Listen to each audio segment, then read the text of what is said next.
All right, guys, Merry Christmas and welcome to the Tragedy of Cinema podcast. It's a wonderful podcast life. We are excited again to bring this to you. It is our 6th year doing this. You're going to hear some old friends of the podcast and maybe even some new friends of the podcast that have decided to join in this year. It's always humbling when you get to do something special like this for people that may not have any friends or family at Christmas. And we just want to give you guys something to listen to. So I just want to give a shout out real quick to Tim Mullins. Tim, thanks for putting in all the time and effort and editing this. So without further ado, let's get this thing started. Go up the neon light, jingle, we can take flight. 80 dreams on, it's the light in the realm of black and white. Movies and TV flow through the stories we all know. Silver screen tells us all in the magic they bestow. The tragedy of cinema, when the memories shimmer. Joy as we toast to the tales we love the most. The tragedy of cinema, when the memories shimmer. Joy as we toast to the tales we love the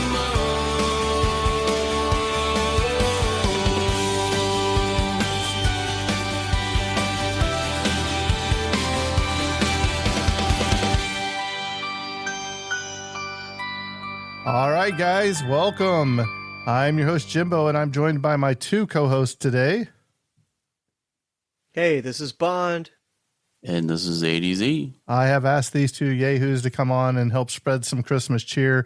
Eric was trying to be the Grinch or the Grump, so we had to tell him he's got to stay up a little bit late and join us for this. So this isn't going to be like one of our normal episodes. We're going to just have like a roundtable discussion. So I am going to start off by asking the question, Eric, Bond, give me your top 10 Christmas movies of all time.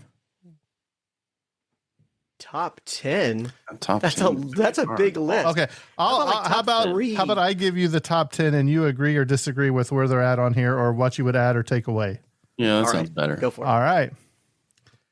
Coming in at number 10, The Muppet Christmas Carol from 1992. Agree? Disagree? Yeah. I'm going to say yes. That's a great one. You'd be surprised how many people, when asked, say that is their favorite version of A Christmas Carol. We know it's Dustin's favorite, right? He mentions it all the time. He loves that movie. Eric's probably I'd never say even that- seen it. I'd say that's probably about where it needs to be so far. It may move up, All right. but All right. Number 9, I have Scrooged from 1988, starring the great Bill Murray. Nope. yeah, I'm not really a fan of that one either. I think it was at the height of Bill Murray's. Well, he had a good run there in the early 90s, and I'm not a big fan of that one. All right. For number 8, this list has The Santa Claus, but I am taking that out. It's not in my top 10. I am putting in Ernest Saves Christmas at number 8. Why the dislike for the Santa Claus and It's Tim just- Allen? Because Ernest is better. You know what I mean, Vern? Is it No, though? I do not know what you mean, Vern. No, I think No. Santa Claus is Rough better. crowd today. Rough Saves crowd. Christmas. Santa Claus, come on. Rough Tim crowd. Allen. How many sequels did that thing have? Like 3 or 4 4. sequels going off of I it? don't know. You had Martin Short where he was Jack Frost or whatever. Yeah, I mean, Yeah, that's a the great movie. special effects are great in that one. Well, how many It spinoffs did explains- Ernest have? Ernest Goes to School. Ernest Rides Again. Those aren't spin-offs Ernest from Goes the to Christmas Camp. episode. You never know. Ernest Goes to Jail. Those aren't Bro, spin-offs from the we're Christmas already- episode. Okay. Come on. Okay. We're already striking this all right. list. How about this? Number 7, Rudolph the Red-Nosed Reindeer, the TV special from 1964. That's a classic. Only number 7? Hang on. I Yeah. got to get hang on. That's one of my all-time favorites, right? Number 6, how about the TV special from 1966, How the Grinch Stole Christmas, starring the old great Boris Karloff? It was Vincent Price. No, it was Boris Karloff there, my friend. No. And you're a teacher? Hold on. Let me pull the Google. Uh-oh. I have it right here on my phone. It is Boris Karloff. How do you not know it's not Boris Karloff, Bond? Our toast is going to be so disappointed in you. If you think it's Boris Karloff, that's perfectly fine. Eric, what number is this one? 7? 6. I put it at number 6. I agree with its placement. I think that's about right. Yeah, with the classic song that accompanies the. Yeah. And honorable mention, the Jim Carrey Grinch was pretty good too. So I'm going to kind of tag it in there too. So we'll just put the whole Grinch in there. All right, number 5, Miracle on 34th Street from 1947. That's a solid 5. Yeah, that's a good one, man. I like that placement right there. As long as It's a Wonderful Life is number 1, we're all good. As long as it's not... number 4. I don't think it's better than Rudolph. National Lampoon's Christmas Vacation at number 4. That's definitely top 5. Yeah. Yeah, that's a great one, man. I think that's one of the most quotable Christmas movies that we have.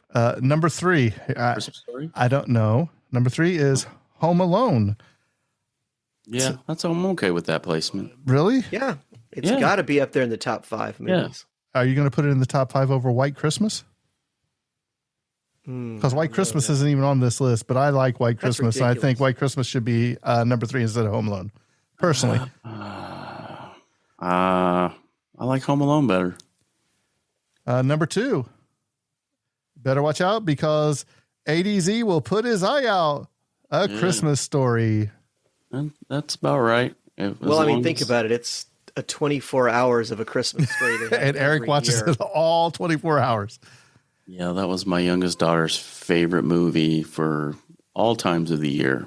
Didn't you? Monday morning, she would watch it on VHS. Didn't you just get the Ralphie's Lego house or something? I'm about to order it. Yeah, I'm going to put it together here very soon. It's going to go on our little shelf. And number 1. That's not technically a Christmas movie, right, Bond? I know it was released. It's A Wonderful Life. It was released in like the fall or the summer, right? And it was a flop at the box office. I was going to say Die Hard just to see what you would. That's what I was going to say. I thought for sure, like, in the number 1. Just for the record, for the 6th straight year, Die Hard is not a Christmas movie. Just in case Ray Garcia is listening or anybody else, Die Hard is not a Christmas movie. Oh, man. I will die on that hill. Die Hard is a Christmas movie as much as It's a Wonderful Life is a Christmas movie. But wait. Not only that, I did a little bit of research, fellas. I want to know if you know or can guess. I'll just say the top 3. The top 3 highest grossing movies that came out on Christmas Day. Meet the Parents. Close. Meet the Fockers. In 2004 with $522.7 million. It came in at number 2. That's a good guess. I only know that because my family and I, for some reason, we changed our tradition up when we went to that movie. Well, it wasn't Meet the Fockers. It was Meet the Parents, the first one that came out. And I've never laughed so hard. That's so funny, dude. I love that movie. So that makes it a Christmas movie? No, it just came out on Christmas Day is what I'm saying. Yes, that's correct. But it was just released on Christmas. So that was number 2, and you're looking for number 1, Jimbo? Yeah, 1 and 3. 1 and 3. Bond, any guesses? I've got no guess, man. We don't go to the movies on Christmas Day. Number 3 is Django Unchained from 2012 at $449.8 million. And number 1, Sherlock Holmes from 2007 or 9, I can't read my handwriting, with $524 to $525 million.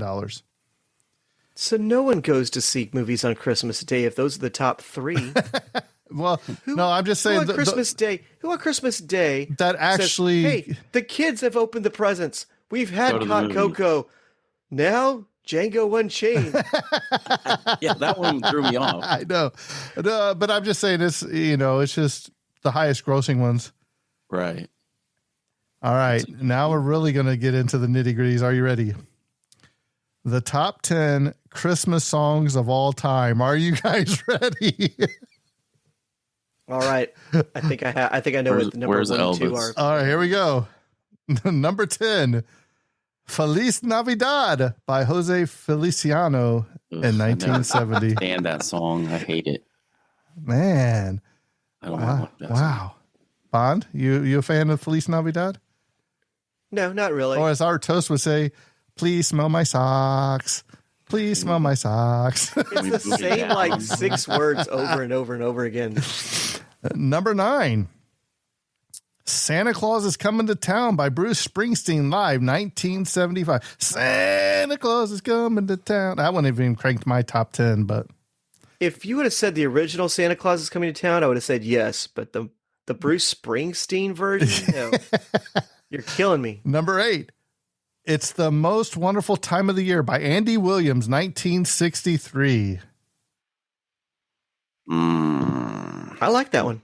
Indifferent to that one. They play it enough, for sure. But yeah, that's about right, I guess. Yeah, I like that one. Coming in at number 7, one of the biggest charity singles ever, packed with major artists of the era. Uh-oh. Number 7, Do They Know It's Christmas? Band-Aid, 1984. That's an awesome one, man. I love that song. Yeah, You know why I love that song? Bond's a fan? Made Of course. The top 10? You know why I love that song? Because I like to play it and I like to try to sing like all of the professional Kind of like singers. Eric does with We Are the World. Wait, you should see him when he hits that Exactly. Cyndi Lauper. Yeah. Oh, yeah, that's great, man. Number 6, the Christmas song, Chestnuts Roasting on an Open Fire by Nat King Cole in 1946. That should be the number 1 song. Yeah, I'm okay with that one too. All right, here we go. The top 5. Are we ready? Rockin' Around the Christmas Tree comes in at number 5 by Brenda Lee in 1958. No, that's the song they play to people in Guantanamo to get them to confess. The waterboarding song? Yes, that's the waterboarding song. All right. Didn't she just win a Grammy for that, or like a couple years Just ago? now?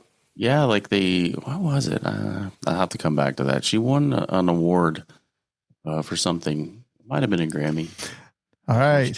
for that, but Number 4, Jingle Bell Rock by Bobby Helms in 1957. nah. These are fake rock and roll songs. You know that, right? No. Rocking Around the Christmas Tree, Jingle Bell Rock, they're not real rock and roll. All right. Well, number 3, you like those two. Wait till you hear number 3. Last Christmas by Wham in 1984. Dude, what is this list? There's no classical. I knew that was number Hang on. 2. We still got the top I knew 2. it was number 2. Number 2, White Christmas by Bing Crosby, 1942. Oh, Okay, that's you're okay. warming up now. And That is definitely a top 10 song. the number 1 song of all And if you say time, Mariah Carey for number 1. Mariah just gonna Carey, hit me All I Yeah, Want for get 'em outta Christmas here. Is You, 1994. No Frank Sinatra on the list. No Elvis Presley on No the Elvis, list. Oh, Elvis. Blue Christmas. No, there's no traditional Christmas Frosty? songs on here either. No Handel's Messiah. Is No. referenced in Silent it. Night. No Oh Holy Night. Yeah, Oh Holy Night. No Josh Groban. Right. All right. So that was just a little bit of fun I was having with you guys. So now let's talk a little bit more serious, shall we? So we'll start off with 80s. Is there something that you do special with your family as far as traditions over the Christmas holidays? Well, traditionally, I have to work. Our peak season happens during the month of December. All I do is eat, sleep, and go to work. So for probably the last 15 years, I've taken the week of Thanksgiving off, as is the case this year. And so our big kind of tradition is we watch Christmas movies on the Friday after Thanksgiving, sort of to kick off the Christmas season, since it gets really busy around the holidays. And I don't know what we've got planned this year, but we usually go have a meal.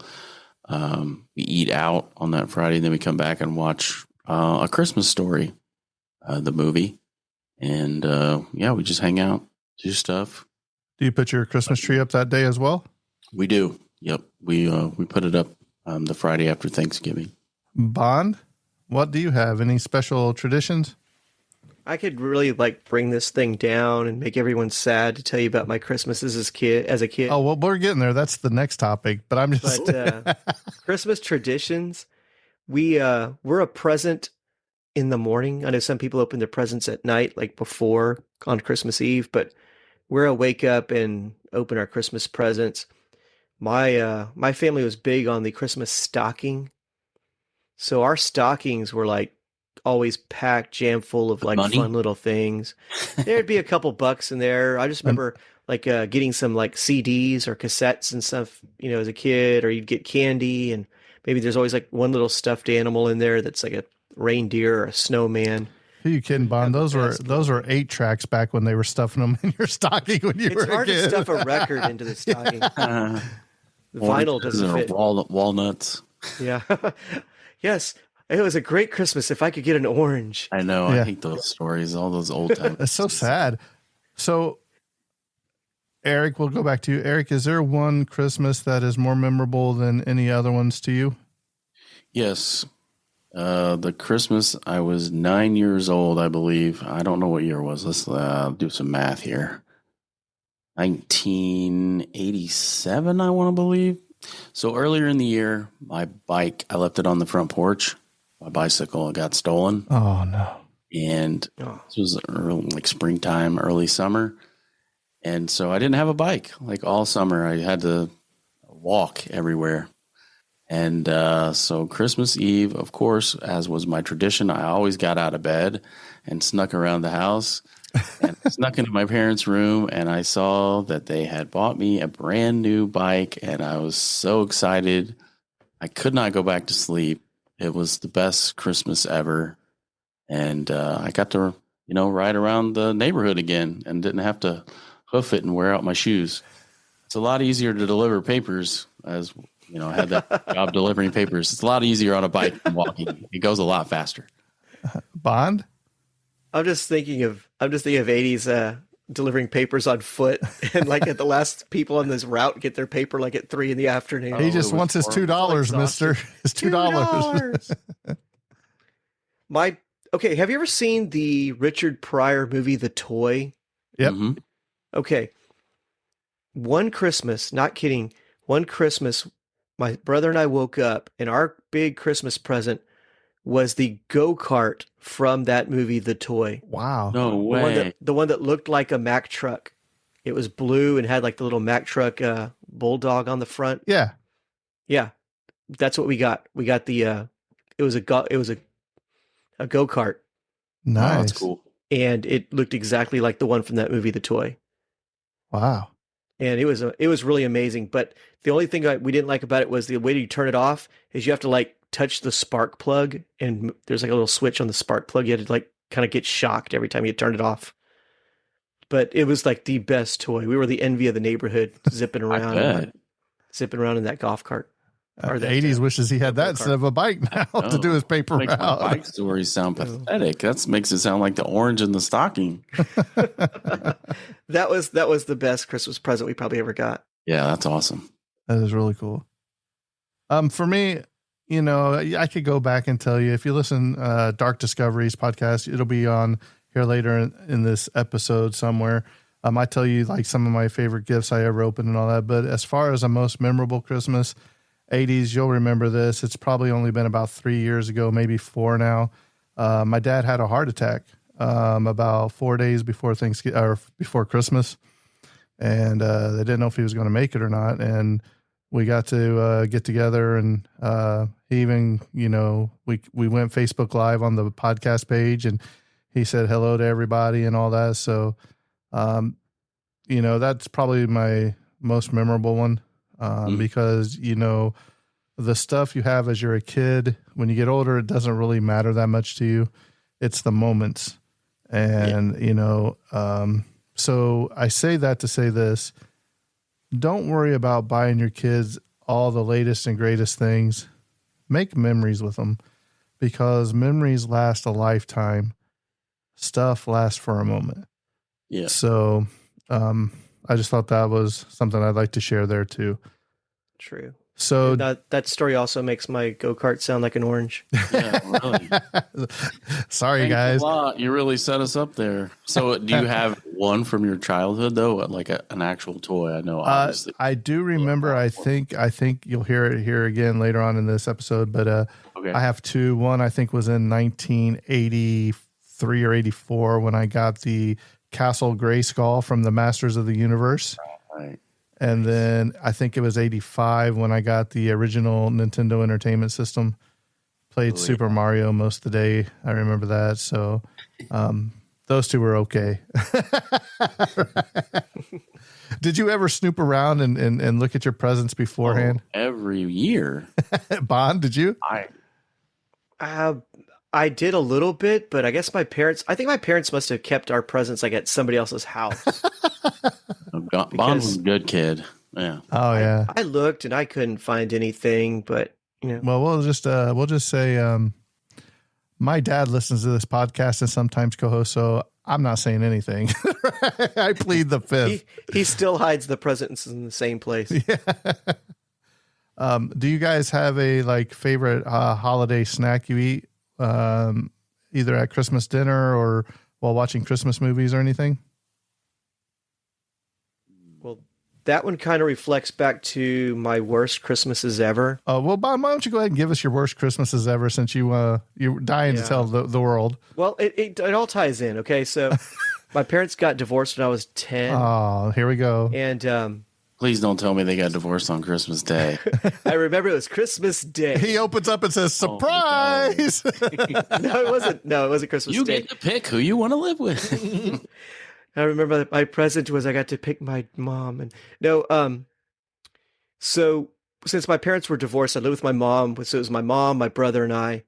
And as we got older, my mom on Christmas Eve would go to one of her neighbor's house. She was friends with one of the neighbors, so she would go over there and visit, which would leave my brother and I just by ourselves on Christmas Eve.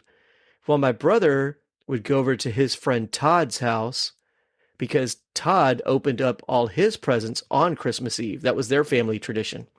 So he would go over there, watch them open their Christmas presents, and then get to play with whatever Todd got for Christmas. Dude. That means I was alone on Christmas Eve for probably, Oh, man. I don't know, 6-8 years in a row. Whoa. Yeah. Man. That being said, my favorite meal, Christmas sushi. I got to sushi. I got to get sushi on Christmas Eve because it was just me and my mom's like, "So what do you want for dinner?" And I would say sushi. And did you just go to the aquarium and pick out which one you wanted to eat? Is that what I would just go to the living room with a pair of chopsticks. 80s?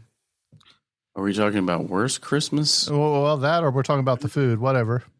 Oh, food. Well, I always remember my grandmother, my mom's mom, used to make peanut butter fudge. That was kind of a popular snack at the time. The worst Christmas. Boy, we're really going to bring this down. After I'm tearing up listening to Bond's story about having to spend Christmas Eve alone for 8 years in a row. So a seminal moment in my life. My grandfather, my mother's father, passed away when I was only 9 years old. So that happened in July of 1986. And so December of 1986 was the first Christmas, gathering without him and the family. And my grandfather was very young. He was only 57 when he passed away. So she had limited resources. And there were, at the time, I think there were 10 grandkids on that side of the family. And she could only afford to get, the kids a $20 thing. And it really upset her. And she started crying in the middle of Christmas dinner that she was upset because, they're all boys also on that side, except my sister is the only girl on that side of the family. And so she got us all basically the same thing. And it was a mechanical toy car or something. And I just remember her being really upset that she couldn't provide the Christmas that she was accustomed to giving the grandkids. And it really upset her. Besides the fact that, her husband had passed away, all that sort of culminated. And that was probably one of the worst Christmas. That's pretty bad. Yeah. So Jimbo? You already talked about yours a little bit with your father a couple of years ago. Well, yeah, but that's also one of the best ones too, though. You know what I mean? It's kind of the best of both. Right. The best. It could have been way worse. Right. So, Any other Christmas memories you want to share, Bond? Did you ever decorate a cactus out there in Texas? No, but it's not that uncommon, man. You see it all the time. I got a couple Christmas memories. One, my mom on Christmas Day would make cinnamon rolls and bacon. Oh. So we would just have homemade cinnamon rolls and pretty much a stack of bacon, to the point where my mom had to come in and like tell my brother, okay, that's enough. You can stop eating now. You're cut off. Yeah, you're cut off. That's it. Kitchen's closed. Go play. Right. The worst. Okay, here's some of the worst gifts I've ever gotten. Oh, no. Oh, man. Like Worst this. gifts. Okay. My mother-in-law one year gave me a sweatshirt, and it was white. A white sweatshirt. And on the front of the sweatshirt, it had 3 square dancing cats. So it was literally 3 cats on their hind legs, holding hands, full Western gear. Oh, nice. Full Western gear, male and female, right? Cats. No, but it gets worse, because on the back Oh, no. of the sweatshirt was the back of the cats. Oh, It went all the way around. So like from behind, it had 3 cats square dancing. Do you still have this? No, it's long gone. We got to find him one, Eric. was it a gag or a white elephant? No, she's like, she's serious. She was That's for how bad. real? For real? One year she gave me a, it was like a homemade clock. Maybe she had like one of those kits where you buy like the wood and you put it together and you paint it. And it comes with like a little clock that you add to it. So it was like a homemade clock, not a cuckoo clock. Oh, man. It was just like a homemade wooden clock that she painted. And it was terrible. You just have to hold it up for the picture. Thanks. Yay! Look at this clock I My got. clock Thanks. and my cat sweater. I've been wondering what time it was. Now I have no reason. So those were definitely some of the worst gifts I've ever received. So our next door neighbor, she was an elderly lady growing up. So my mom always, made her candy and took her gifts and stuff. But she always drug us with her to go, right? Even when she moved away, we always had to go see her on Christmas. And she used to when she would open up her Christmas present, she had these little pair of scissors, and she would cut it, and she would save the wrapping paper. Like, you'd have to sit there and wait till she cut every little thing and then fold it all back together and save it. I was like, oh, but the same lady one year gave me a Christmas present, and you guys are not going to believe what it was. Oh, This lady, I think, had saved enough Hamburger Helper UPC barcodes that I got a Hamburger Helper, the glove. Oh, that's awesome. Radio. You turned his nose and it was like an AM radio. Yes. Oh my gosh. That is so cool. I wish I still had that. That thing was kind of cool now that I think about it. You know what I mean? But when you open it, you're like, Thanks. That is so awesome. And I'll tell you this real quick. It's not a Christmas story, but for when me and my wife got married, right? And where, how you, open your presents here at the church or whatever, right? So we opened up a few, and there was this old widow lady. I mean, she had to be late 80s, probably early 90s. Mm-hmm. And we opened it up, and it was like used like handkerchiefs. It was like stained and all that she had just.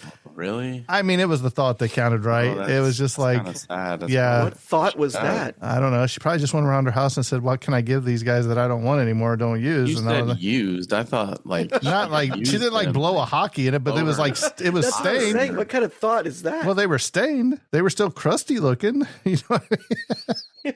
Oh man! So you think she just like washed them and then threw them in the box? Wash? Maybe. I don't know if the washing was involved. You would use a handkerchief once. And Well, I don't. It was that, and then there was like some doilies in there, and then I think some like hand towels. Did they have your initials on them or something? No. It was like little like flowers and like bluebirds or something. I don't remember right. Oh man! You still What about you, 80s? What was some of the worst Christmas gifts you've ever got? Boy, I don't know about worst.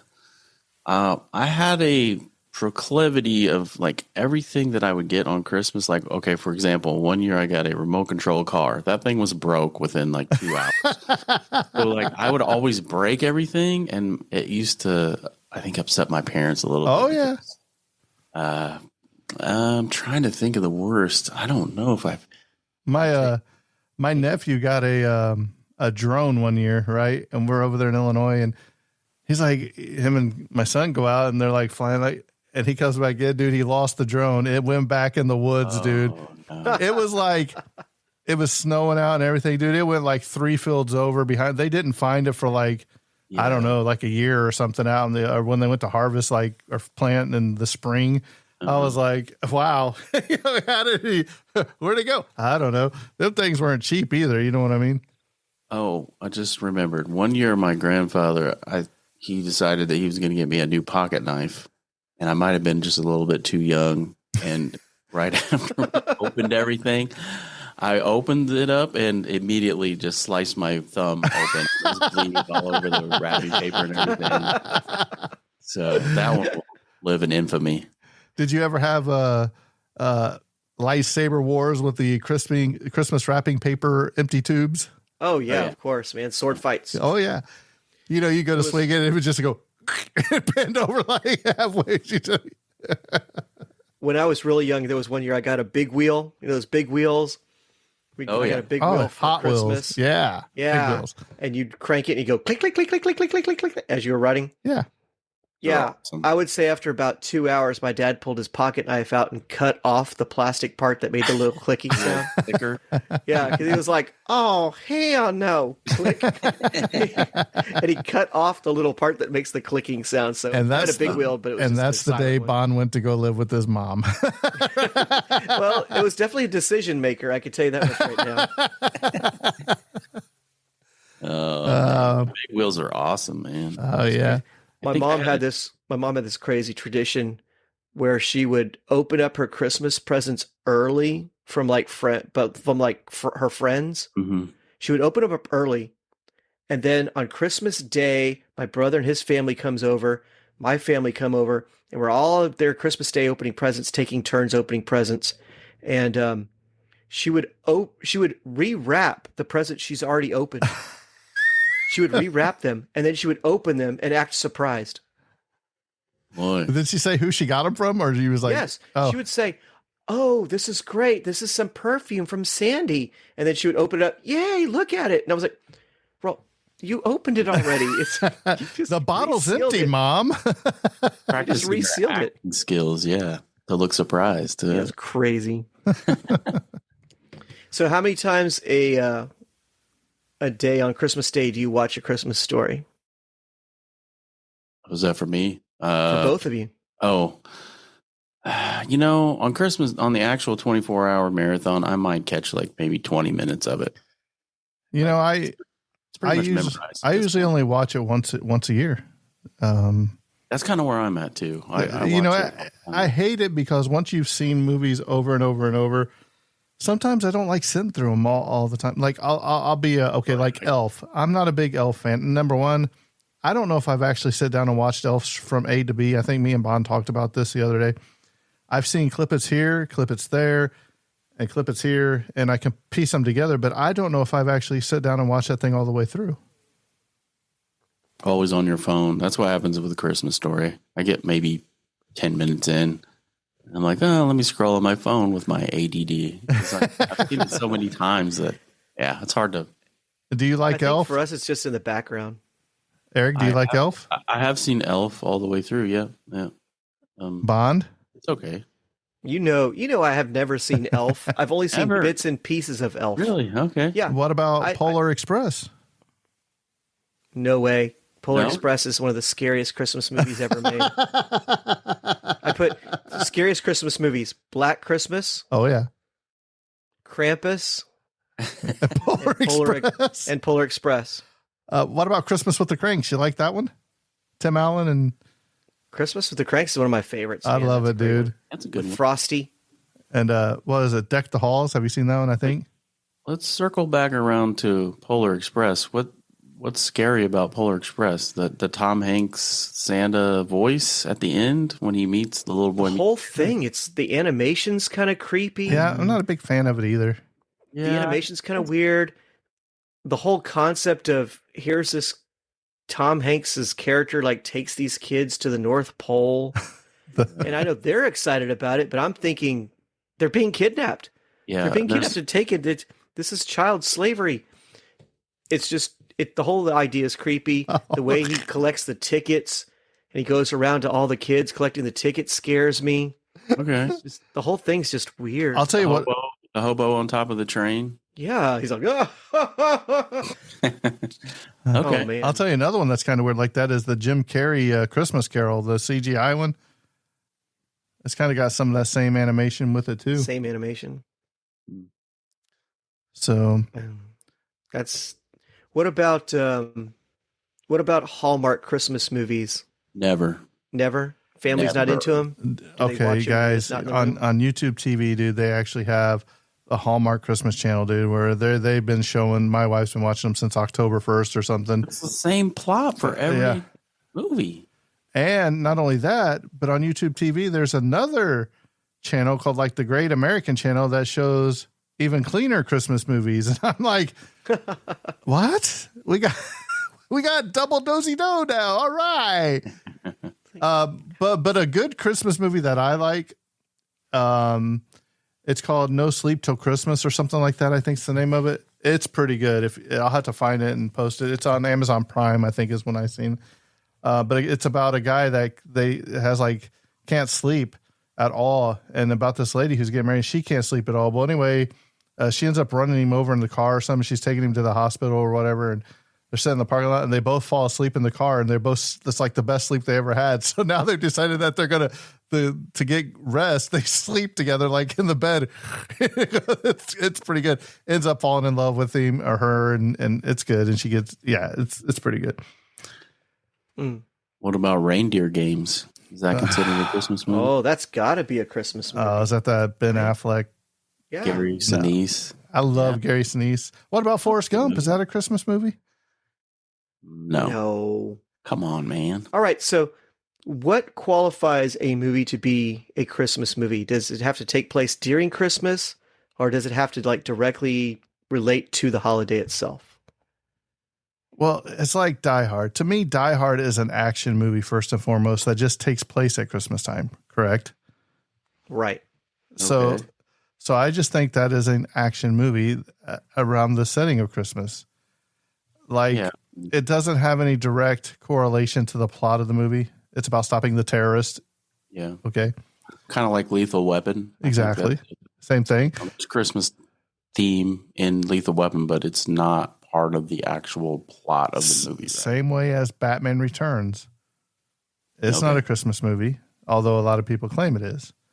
The Gremlins, it's set at Christmas time. I wouldn't call it a Christmas movie though. But Gremlins is a Christmas movie because Gizmo's the gift. A gremlin I get for it. Christmas. I get it, Bond. You're not changing my mind. It's a horror film, okay? So what you're saying is that Christmas movies can only be feel-good movies? If they have action or horror? No, because Krampus was a Christmas movie, right? Okay. Black Christmas? Scary, yes. Christmas movie? Yep. It's a Wonderful Life? No. Although they show it at Christmas time. Christmas movie? Are you kidding me? It's not a Christmas movie. It has nothing to do with Christmas. Nothing. Absolutely nothing. It's got to do with the guy that's just terrible at banking. Yep. Pay attention. But the end scene, they're around a Christmas tree. End scene. All leading up to Christmas. Okay, so is Die Hard. Die Hard, they're at a Christmas party, but it's not a Christmas movie. True? Yeah. Well, I think someone needs to write out. What is it? That Batman movie? They're at a Christmas parade, aren't they? Yeah.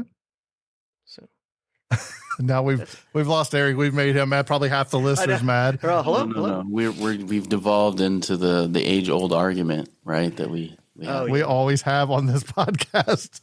Yeah. You know what? One year, I'm just going to say, okay, if anybody wants to be on the Christmas episode this year, we are going to open up a Zoom call with whoever wants to join, and we are going to take turns debating whether Die Hard's a Christmas movie or not, and we'll see. Yeah. What about there's a new movie on Disney Plus that premiered. I think it's like the Jonas Brothers Christmas. Are you going to check that one out? No, absolutely not. What? It's a brand new Christmas Well, there's a new movie. Paw Patrol movie coming out too, but I'm not going to watch it either. Oh, I know another. Is it Christmas? I know another great movie I didn't even mention. How about Mickey's Christmas Carol? You guys a fan? Mickey's Christmas Carol, The Muppets Christmas Carol, Yeah. Scrooged, the original Christmas Carol from like the 1930s. How many times do you guys think? I'll ask ChatGPT that. Like, how many times has the Christmas Carol been done? Been made as a movie. I know George C. Scott. George C. Scott was the one I'm thinking. That was a really That's good the- one. The most. There was one made like in the 70s that was pretty good. I'm gonna say 6. I'm gonna say 13. We'll see who's closest. Yeah, I'm I standing think by. I totally underguessed, but I'm going to say 6. It's probably like 112 or something crazy, Yeah. right? But it's like Christmas movie, right? It's like as a Christmas Right. movie. But Mickey's Christmas Any other Carol. categories, Jimbo? Any other? Okay, so it just came up. According to ChatGPT, there are 23 live action films. Live action films. But what about Christmas. cartoons too? 11, I'm getting to that, Oh, yeah. animated films, So that's 34. and 32 TV productions with 24 live action and 8 animated. So 66 total. So, But some of those might just be a very special episode of Different Strokes or something. You know what I'm saying? Seinfeld. Right. All right, let me ask you this. Who do you think, if you could give one award to an actor and an actress as Mr. and Mrs. Christmas, who are you giving it to? Mr. and Mrs. As far as their movie portrayals, their acting in a movie at Christmas time, who would you say, if you're like, hey, this guy is Mr. Christmas, who are you saying it is? Or who's Mrs. Christmas or Miss Christmas? All right, I got mine. You ready? Oh, no. for it. What do you mean? Tim Allen is Mr. Christmas because he's Santa Claus in so many movies. Yeah. Jimbo, do you have Mrs. one in mind? Christmas. Come back to me for Mrs. Christmas. What do you guys got? 80s? Boy. I don't know. That's really Mr. and Mrs. Christmas. I mean, obviously your mind goes to portrayals of Santa Claus. Like Kurt Russell and who was it? Kurt Yeah, Russell and whoever in that new Christmas thing on Netflix. What was it? Red One. familiar with Is that what that. it's called? Not Red One, but it's the one. What was the one where Kurt Russell plays?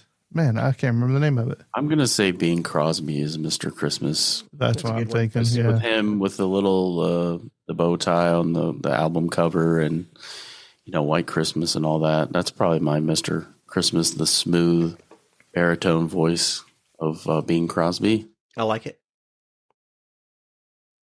The female is a little where it's getting harder. Yeah, it's kind of hard to nail that. So I don't know her name, but Mrs. Christmas is the animated Santa Claus is coming to town.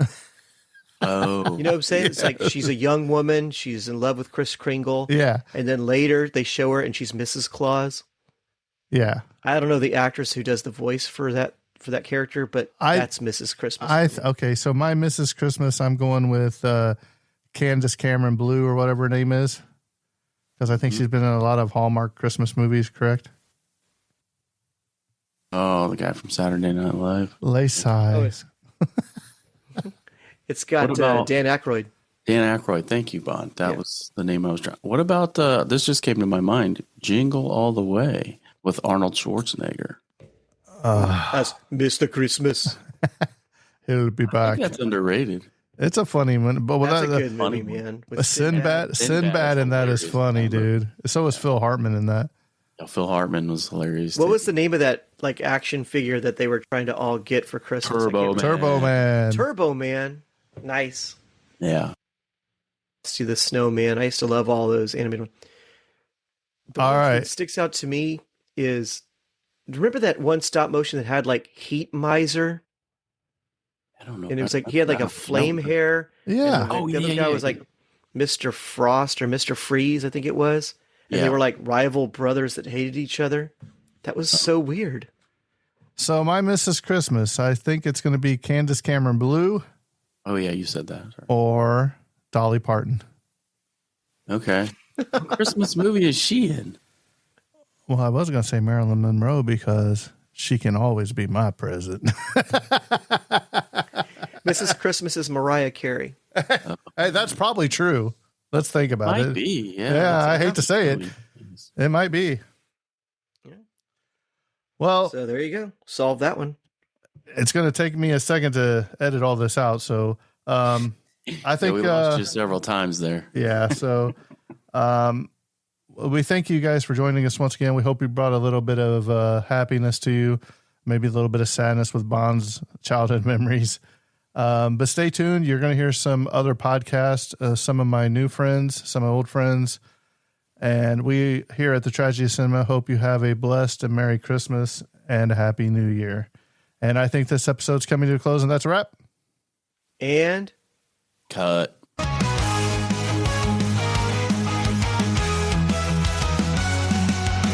tragedy of cinema, where memories shimmer. Join us as we toast to the tales we love the most.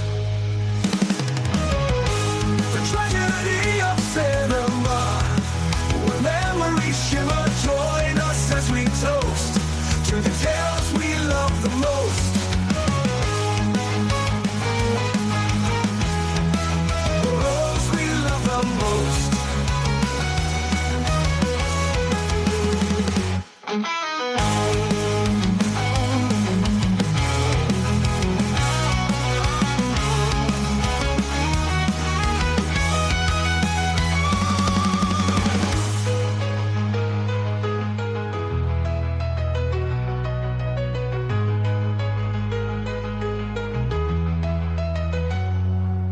The tragedy of cinema, where memories shimmer. Join us as we toast to the tales we love the most. To the tales we love the most. The tragedy of cinema, where memories shimmer. Join us as we toast to the tales we love the most. To the tales we love the most. To the tales we love the most. Rudolph the red-nosed reindeer had a very shiny nose. And if you ever saw it, you would even say it glows.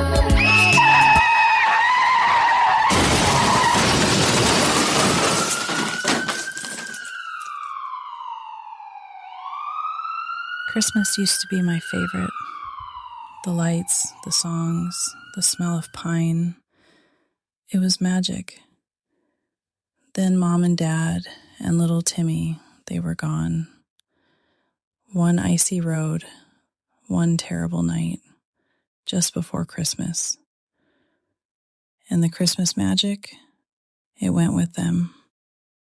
Well, until something happened that I still can't explain. So go grab yourself a cup of hot chocolate, lay back in your favorite chair, and let me tell you my story.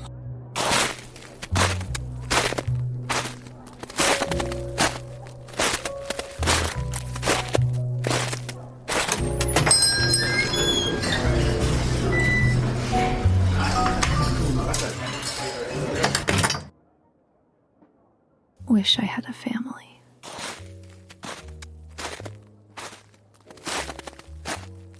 Excuse me, young lady. Did you drop this mitten?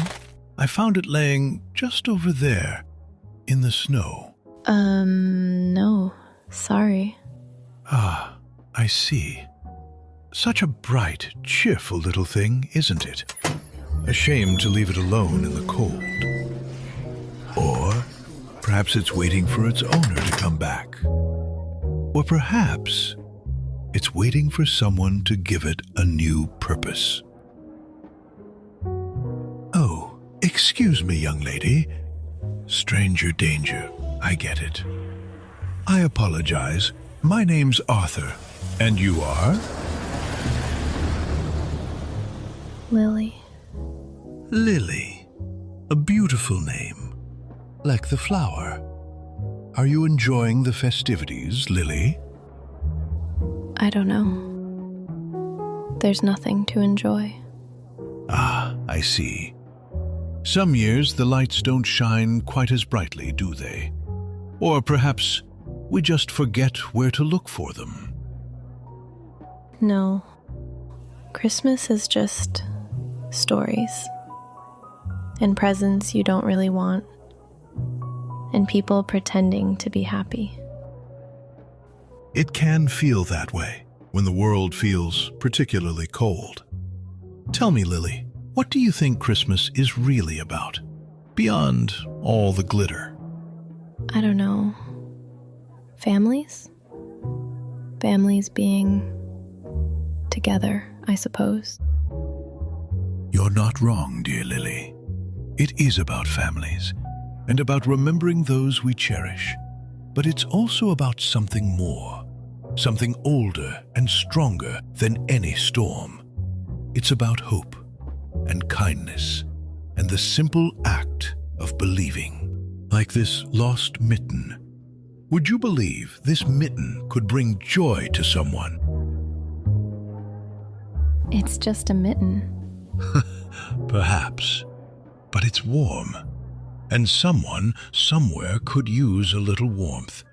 And perhaps the act of giving that warmth could warm you too. Here, take it. Keep an eye out. If you see someone who looks like they could use it, even if it doesn't fit perfectly, give it to them. See what happens. Okay, but why? Because Christmas, Lily, isn't just about what you get. It's about what you give. And sometimes the smallest spark of kindness can light the biggest fire of belief. Merry Christmas, Lily. May you find your spark. And just like that, he turns and walks away, disappearing into the crowd as if he were never truly there. But that one moment left a stir deep inside me.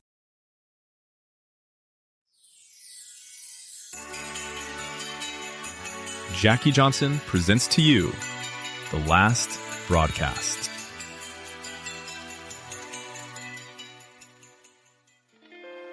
Be wise.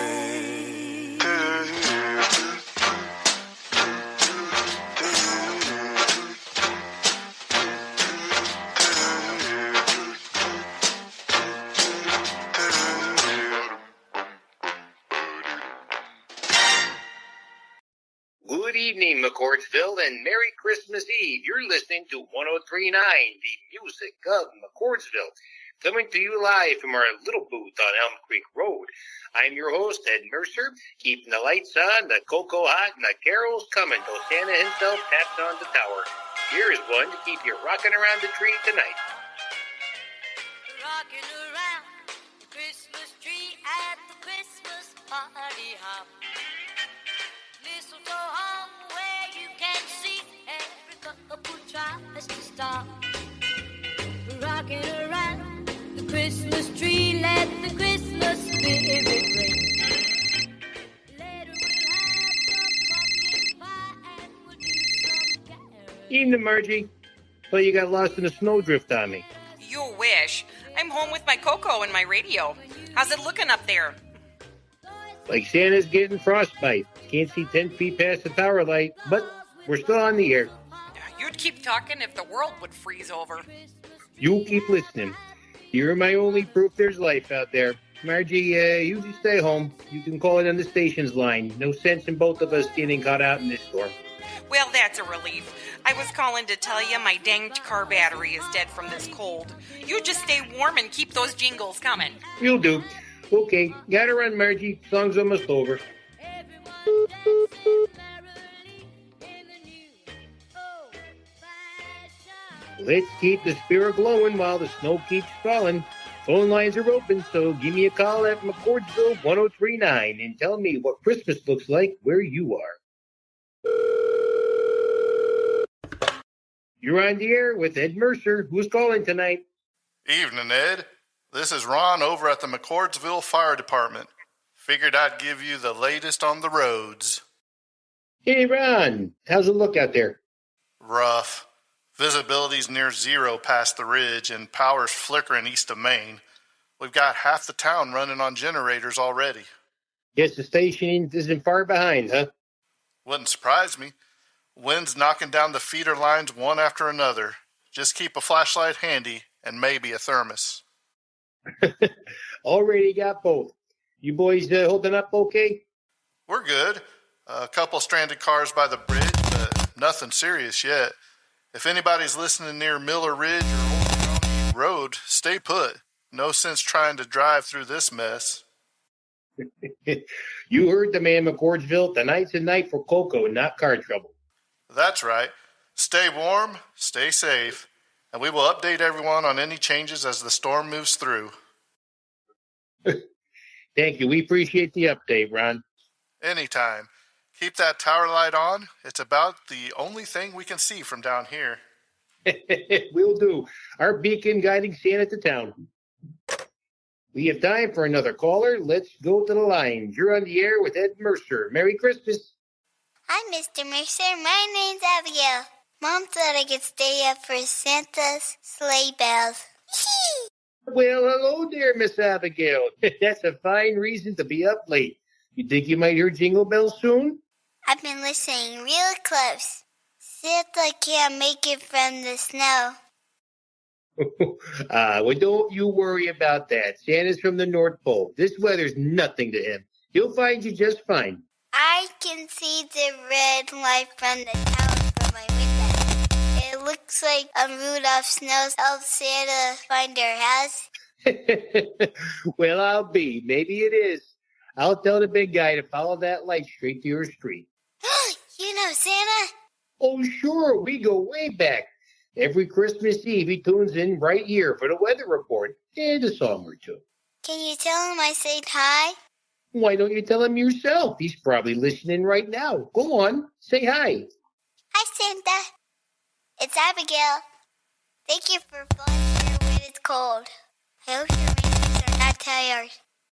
You hear that, Santa? One of your biggest fans right here in McCordsville. You made her night. Mr. Mercer? Yes, ma'am. Mom said you sound like Christmas. Well, that's about the nicest thing anyone said to me all year. Merry Christmas, Abigail. You know what? I think I just heard something. It sounded like... Okay, you get some sleep before Santa eats all your cookies. Good night, Mr. Mercer. And there's the spirit of the season right there. Sometimes it takes just one voice to remind you all what this is all for. This song is for you, Abigail.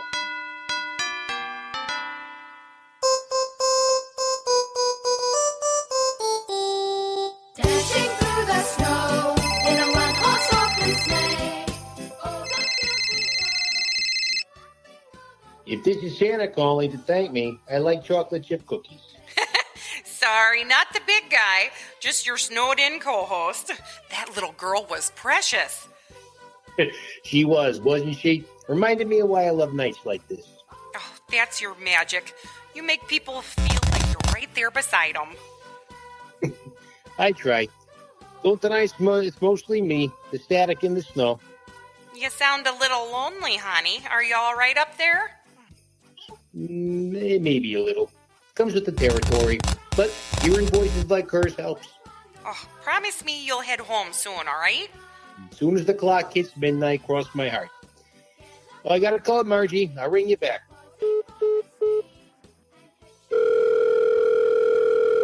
Evening, you're live on the music of McCordsville. Hello, Mr. Mercer. My wife used to love your show. We'd sit by the tree and listen. This is my first Christmas without her. 37 years together. Sitting here, watching the storm, listening to you, it's almost like she's here with me now. Well, that's a lovely picture, sir. Is your tree lit up now? Every bulb but one. That one keeps going black. Oh, maybe she's saving on electricity from the great beyond. Maybe so. My Victoria always hated wasting electricity. She would have us sitting in the dark, enjoying the storm by the fireplace. If she were here now. Well, that is beautiful. What was your favorite Christmas carol? I'll be home for Christmas. If only in my dreams I could think of a more beautiful or fitting song to play next. Merry Christmas, and thank you. You made my night a little bit easier. Well, Merry Christmas to you. Keep warm tonight and enjoy the soft glow of your dreams. Must be ghosts in the wiring tonight, folks, or too much tinsel near the tubes. But please enjoy this classic hit while I locate the ghost of Christmas pain in my ass, causing this awful racket.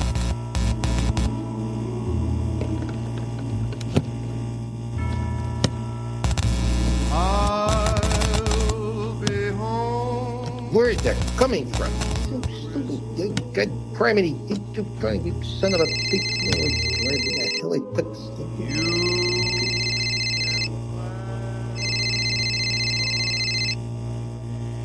Damn it, Ed. You can't be swearing on air. What happened with the last caller? It sounded creepy. It's just static. It's atmosphere. You sure that's all? The hum behind you sounds like there's somebody breathing heavy in your mic. Maybe old Saint Nick stopped by early. He's breathing hard. That diet of milk and cookies is catching up to him. Oh, jeez. Now go enjoy your cocoa and let me figure out what's causing this awful feedback. Well, the wind's picking up. That's probably what's doing it. Sounds like it's whipping all around the town. And that's just McCourtsville singing back up. Oh, my. Hold on, Margie. The board's acting. Ed? Ed, you're cutting out. Ed? Margie? Margie? You there? You there? No reception. Great. All right. Now, easy now. Just a breaker. We've done this before. Just got to find my flashlight.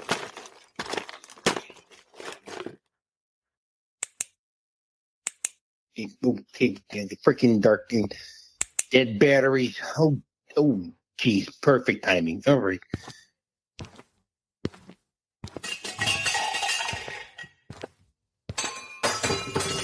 Okay, the freaking dark and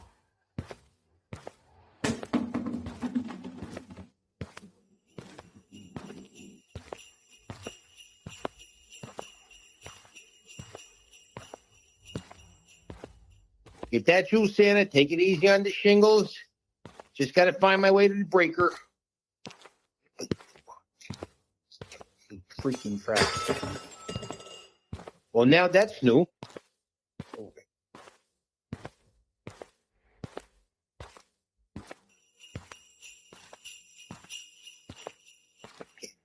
It could be the wind through the tower cables or... Oh, boy. Okay. Maybe not the cables. Hello? Well, I'll be. If that's you, big man, I'd appreciate you parking out back.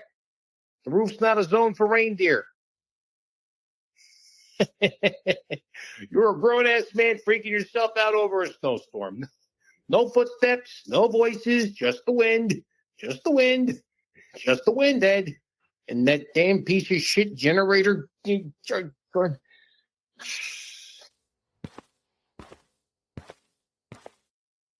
If anyone can still hear me, some strange events are unfolding here at the station.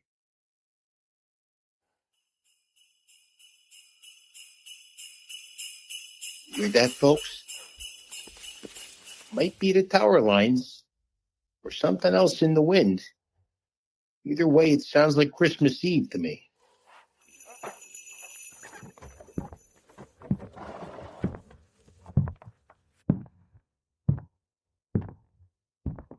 No. Couldn't be. If anyone out there can still hear this broadcast, there's definitely someone or something on the roof above me. We're still live, I think. Hello?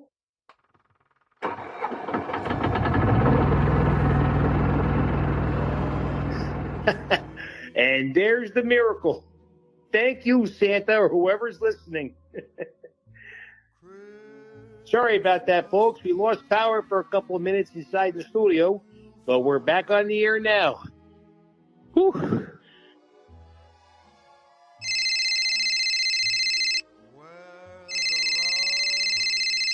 What took you so long, Margie? Ed, what happened? The call dropped, but I heard everything on the radio. Are you okay? What's going on up there? Oh, I'm here. The power went out, and then things got kind of weird there. You dropped off completely. I heard bells. I swear I heard sleigh bells and maybe footsteps. You and me both. I thought I was losing my mind there for a second. How'd you even do that? Your soundboard was dead, I could tell. It wasn't even our pre-recorded sounds. Ed, it sounded real good. That's the thing, Margie. I didn't do that. Everything was off. The soundboard, the power, the lights. It was just sounds coming from outside.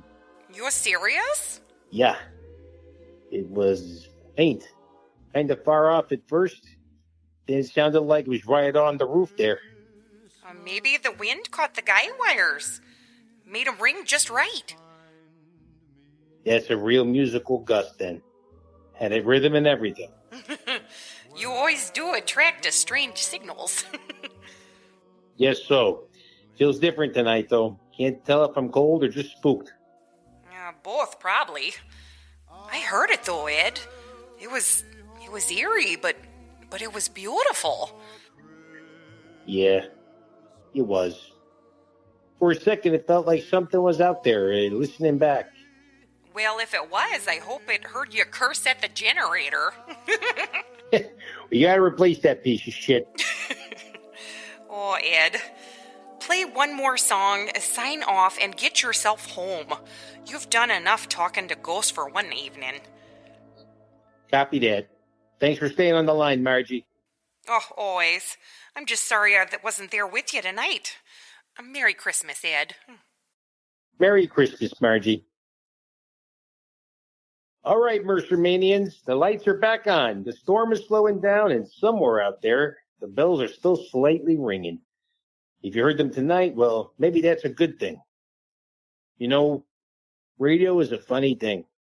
Our voices are carried through the dark, the wind, the rain, the storm, reaching people we will never truly meet. Maybe that's what Christmas is, folks. A signal. A beacon in the storm. Letting us all know we're really never alone. Merry Christmas, McCordsville. Ed Mercer, signing off. And to all, a good night. City sidewalks, busy sidewalks, dressed in holiday style. In the air, there's a feeling of Christmas. Children laughing, people passing, meeting smile after smile. Ho, ho, and ho! on every Merry street Christmas! corner, you hear silver bells, silver bells. It's Christmas time.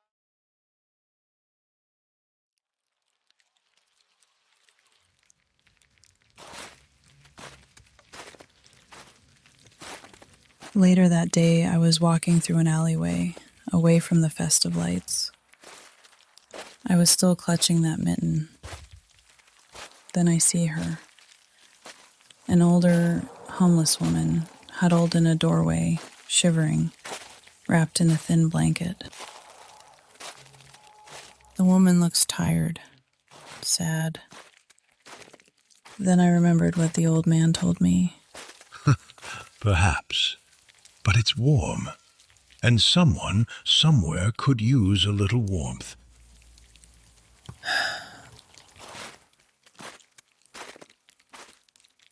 Excuse me, ma'am? Yes? Here. This is for you. Oh, thank you, dear. It's so cold tonight. It is. Isn't it? It's a perfect fit. How? It is? God bless you, little one. Merry Christmas. I felt a strange warmth spread through my chest. It wasn't the cold. It was something else. I actually smiled back. It was a small, tentative smile, but a smile. Merry Christmas.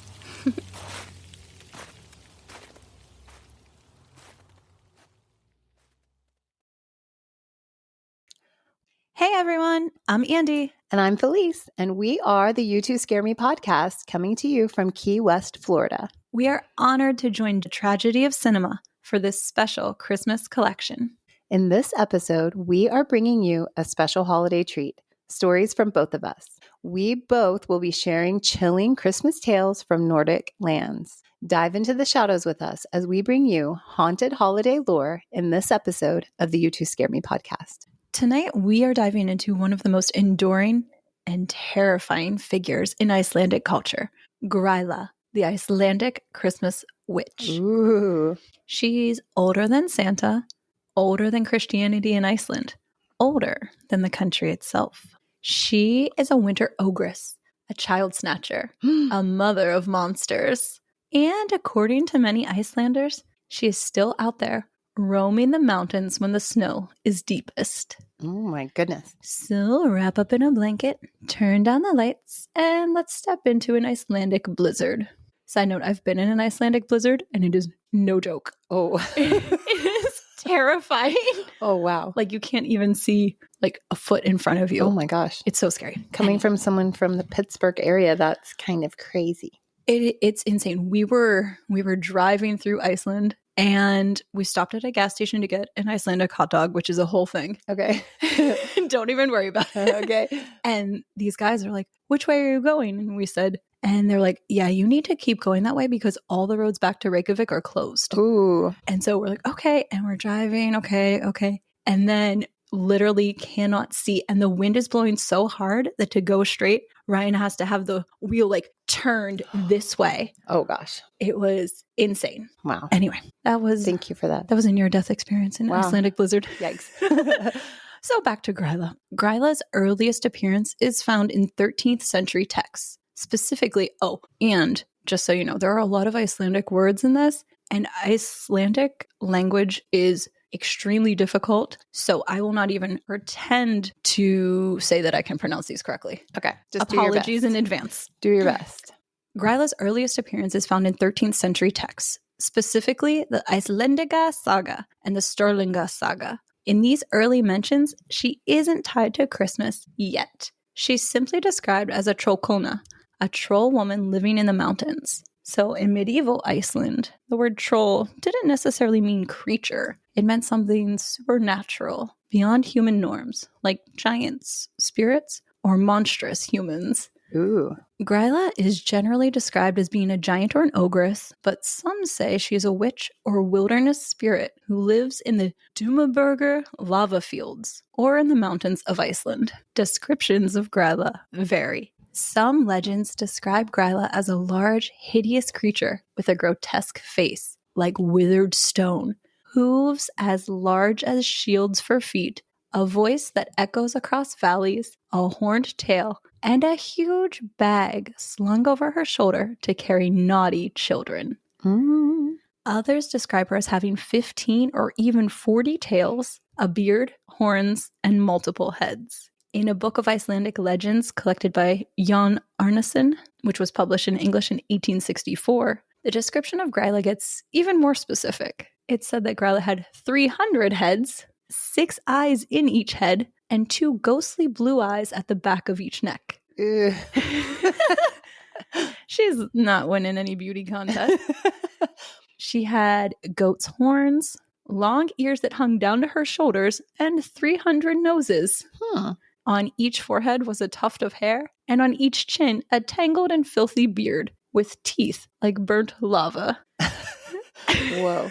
This is really something. She also had hooves like a horse. Besides all this, she had 15 tails, and on each tail 100 bags of skin, each bag capable of holding 20 naughty children. Oh, wow. Yeah, she's a real beaut. Yeah. One thing that is consistent amongst all the descriptions is that Gryla likes to hunt and eat naughty children. It's said she collects the children in her sack and cooks them into a stew in a big cauldron to help her survive the winter. Some stories say she'll also eat adults, but prefers children. Oh, I think they're more tender. more juicy. And according to the stories, there's never a shortage of naughty children for Gryla to eat. In the 17th century, Gryla began to be associated with Christmas. So this is from the 13th century. Yeah. Like, that's a long time ago. That's a lot. That's a long lore. Yeah. And guess what? Despite Gryla's hideous appearance, she has a husband. Oh. There's someone for everyone. That's what they say. True, yes. And actually, she's on her third husband. Did she eat the first two? Oh my gosh. Well, I had a feeling. She seems hungry. She is a hungry lady. Gustor was Gryla's first husband, but when she got bored of him, she ate him. And then there was her second husband, Boli. Boli is the father of her many children, who we'll discuss in a minute. Some stories say that he died of old age, while others say Gryla ate him too. That brings us on, I don't really know how to say this name, Lepoloi. Oh, wow. Her third and current husband. He is described as being lazy and an ineffectual troll who just lies around their cave. Trolls, am I right? Troll husbands. It's said that Lepoli has survived by being too lazy for Gryla to even bother with. She's like, oh. This guy again. Yeah. She's like, come on, let's go eat. And he's like, nah, I'm going to stay here. I'm watching the game. So back to Boli, Gryla's second husband. He is the father of her 13 children, called the Yule Lads. The Yule Lads are 13 grotesque troll spirits who are described as pranksters that each have a special obsession and a way of harassing children. They're often described as emaciated, misshapen, dangerous, and very, very hungry. They arrive one each night during the 13 nights leading up to Christmas. Oh. What a countdown. Yeah. They each have super cool Icelandic names, which I'm completely unable to pronounce, so I'll read their translated names and their mischievous acts. Okay. There's Sheepcoat Claude. All right. Who harasses sheep but is impaired by stiff peg legs. There's Gollygawk, who hides in gullies, waiting for a chance to sneak into cow sheds and steal milk. Oh. There's Stubby, who is unusually short and steals pans to eat whatever crust is left on them. Oh. There's Poor Stubby. He does not have a very exciting job. Well, some of these are really interesting because then there's Spoonlicker, and he likes to steal. They have a special type of wooden spoon, apparently, that he likes to steal and lick. Then there's Bowl Licker. Old Bowl Licker. And apparently there's, they have like almost like a bowl or pot that has a lid on it, probably to keep things warm. And so he likes to hide under people's beds waiting for someone to put down there a score, which is the bowl that he steals. Oh, okay. There's Door Slammer, who likes to slam doors, especially at night, to wake people up. Oh, that's nice. He's probably my least favorite. Yeah. I mean, who wants to be woken up from their long winter's nap? Yeah. That's like having kids home from college. I think I have one or two door slammers. Christmas came early. Then there's the Skyr Gobbler, who loves skyr. Have you ever had skyr? No. Oh, it's like, What is it? It's delicious. It's kind of like a thick yogurt almost. Oh, okay. Then there's a sausage swiper. So this guy hides in the rafters and he snatches sausages that are being smoked. Okay. Then there's the window peeper. Ooh, Not the kind of peeper you're thinking Oh, about. okay. He likes to peek into windows and search for things to steal. Oh, okay. Then there's doorway sniffer. He has an abnormally large nose and a great sense of smell that he uses to locate a special traditional Icelandic Christmas bread. There's Meat Hook, who uses a hook to steal meat. Okay. And last but not least, candle stealer, who steals candles from children. So at first I thought he stole the candles to kind of scare them, put them in the dark. But then I found out that candles were once made from tallow and they were edible. Oh, he's hungry. They're all pretty hungry. Right. So almost all of them are, well, they're all mischievous, but almost all of them are on the hunt for food. Okay. Earlier stories of the Yule lads say they were looking for children to bring back for their sweet mama Gryla to eat. But later descriptions of the Yule lads say that they leave gifts or rotten potatoes in children's shoes, depending on their behavior. Oh. So what would your Yule lad name be? Oh, man. Oh my gosh, I don't know. You put me on the spot. I know, I'm sorry. I have no idea. What would yours be? Coffee gulper. Mine would be TikTok scroller. We all Sorry have our to say. gifts.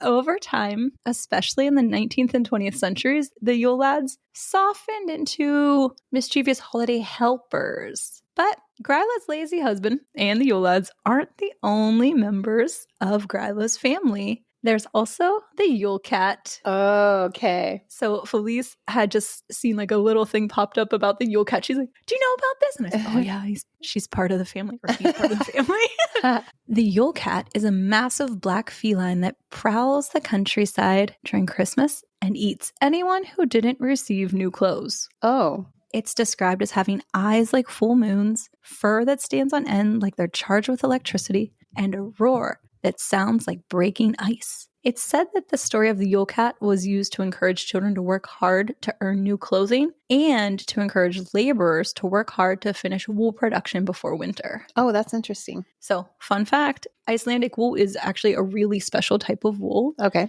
And they have sheep that are only in Iceland. Mm-hmm. So the wool from them is double layered. The outer layer is water repellent and the inner layer is insulating. It's also resistant to bacteria and it's super warm. I tried to find my Icelandic sweater to wear for the episode, but I think it's in Pennsylvania at my parents' house. I don't need it too much here. No. So back to Gryla. Okay. Gryla became a tool for parents, especially during harsh winters when saying be good wasn't enough. You had to be good, or Gryla would come down from the mountains with her giant sack. But there's a darker undercurrent here. Iceland's winters are brutal and harsh. Children disappearing wasn't just a myth, it was a reality. Some scholars argue Gryla was originally a metaphor for famine, harsh winter, snow blindness, isolation, or the way that winter steals the lives of the weak. Oh. I know, it's really depressing.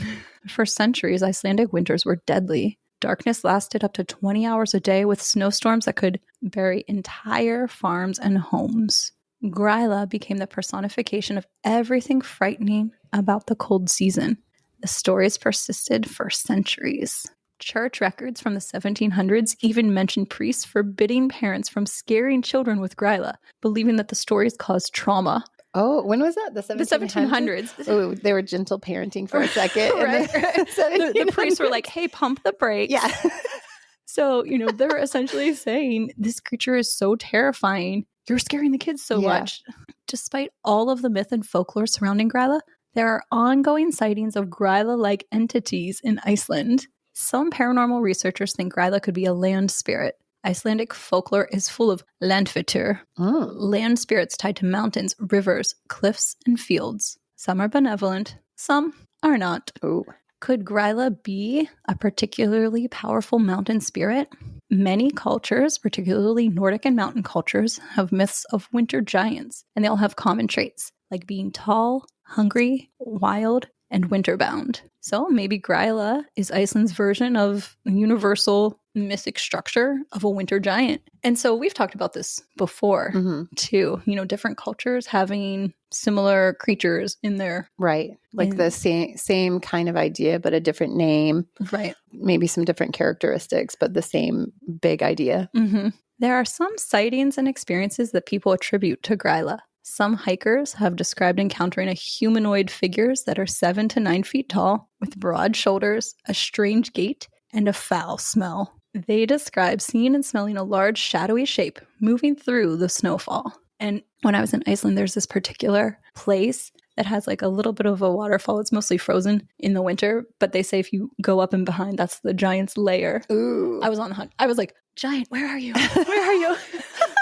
That would have been awesome if you saw them. I mean, you always have to be on the lookout. Oh, yeah, for sure.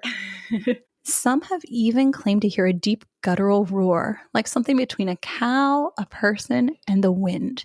Travel writer Regina Hron recounts multiple local stories told to her over the years, including a shepherd hearing footsteps in a snowstorm, strange figures spotted on mountain ridges, steam rising from caves associated with Gryla. There are numerous reports of people seeing huge figures up on high ridges during the middle of crazy snowstorms. The Dimmeborger lava fields are widely believed to be Gryla's home, and several blogs mention odd experiences people have there, like the feeling of being watched, seeing shadowy figures, hearing heavy footsteps in the snow, and sudden changes in temperature or steam bursts. There's also some anecdotal stories circulating, so here's a few. I love these. Okay. In 2018, it said that a tourist at the lava fields felt a presence following her. She saw a hunched figure duck behind a rock formation, far too large to be a human. A guide later told her, that's Gryla's home. Mm. In 1999, a man was driving late at night in the West Fjords and saw an old woman standing in the road, tall with a torn cloak. When he slowed down, she stepped into the snow and sank into it like she fell straight through. Whoa. In the Highlands in 2007, campers reported hearing heavy thumping footsteps circling their tent. One described the pressure wave of a huge impact. When they looked outside, they saw nothing, just deep holes in the snow leading up the slope. Ooh. That one's scary. Yeah. Also, I'm not a camper. No, I'm not either. That's zero appeal. Especially not in the winter snow. Oh my Absolutely not. gosh. If I go camping, it better be perfect weather. It needs to be like the perfect conditions. Right. You know? Yeah, no, that would be so scary. And it's already such a sort of alien landscape there. Yeah, It's yeah. so different. In the Thingvellir region in 2015, hikers reported smelling a rotting, earthy odor on a cold wind, described as decay mixed with wet stone. Oh, wow. A large shadow moved between the trees. They left immediately. They said, you don't know fear until you feel watched by something you can't see. Ooh, yikes. Oh, that could give me a little chill. Yeah. Whether these encounters were Gryla or something else, there is definitely some strange stuff happening in Iceland. So, Gryla is more than a monster. She's the embodiment of winter, fear, hunger, and survival. Whether she's a land spirit, a troll, a cryptid, or a story carved from darkness and harsh winters, Gryla persists in Iceland. And maybe that persistence is what makes her powerful. Monsters don't last 1,000 years by accident. Yeah, that's for sure. So there's got to be something. Like, I am always of the belief there is something behind these stories, right? Some truth. Yeah. If they've lasted this long, there has to be something to it, for sure. So when the winter howls through the mountains of Iceland, when the storms descend fast, when shapes move in the whiteout, and when the wind changes direction suddenly, they say Gryla is on the move. Ooh. Oh my gosh. Yeah. So that's so cool. That's so scary. creepy. Gryla's scary. Yeah, that's not your Norman Rockwell Christmas. Right. You know? I mean, that's spooky. Can you imagine being a little kid and you're growing up hearing these stories of Gryla? You're like, no, I don't want Christmas to come. Gryla's coming. Yeah. So scary. Oh my gosh. I was really just thinking, cool. I remember reading that in Iceland they have a Christmas tradition where they all like exchange and read books. Do you remember seeing that? Okay. And I think, oh, maybe that was just to keep everybody inside. Maybe. I mean, if it like, let's just say that the reason for those tales is to keep people out of danger, then maybe so, you know? Yeah. Oh, But interesting. I don't know. There is a real vibe and energy to Iceland. It's unlike any place I've ever been. It's probably my favorite place that I've ever visited. It just feels magical. That's awesome. You know, like all of these things seem like they could be real. There could be a giant over there. There could be, you know, fairies hiding there. Like, it's very... That's cool. Very cool. Oh my gosh. Thank you so much for sharing that. That's awesome. Okay, my turn. It's Christmas. The lights are twinkling. The cocoa is steaming. And somewhere, maybe in your walls, maybe up in the attic, or maybe perched on a beam in the barn like a judgmental little gargoyle, a tiny old man is watching everything you do. No, it's not Santa. It's not even an elf. Today we're heading to Scandinavia, where Christmas has its very own guardian spirit, who is part Santa's adorable cousin and part, why are my cows screaming at midnight? I'm talking about the tomte, also called the nisse, the tomten, or the tontu, depending on where you are in the Nordic world. And just like Andy, I do not speak these languages, so bear with me on those pronunciations. He's a household or farm spirit, usually described as child-sized with the face of an old man who has definitely seen some things. He wears simple peasant clothing and a little red cap, and, this is important, he's tied to the land itself, not the family, the land. Interesting. So if you move, he stays behind, but if he leaves, well, your good luck leaves with him. Ooh. Some traditions even say he's the spirit of the very first farmer buried on the property, which is a wonderfully creepy mental image. Nothing says festive Christmas spirit like a tiny ancestral ghost who patrols the barn at night. Before he ever gets tangled up with Christmas, the tomte already has a full job description. He's the night shift farm manager.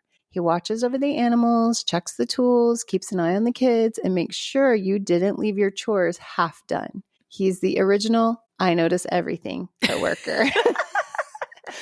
But with this dedication comes a personality issue.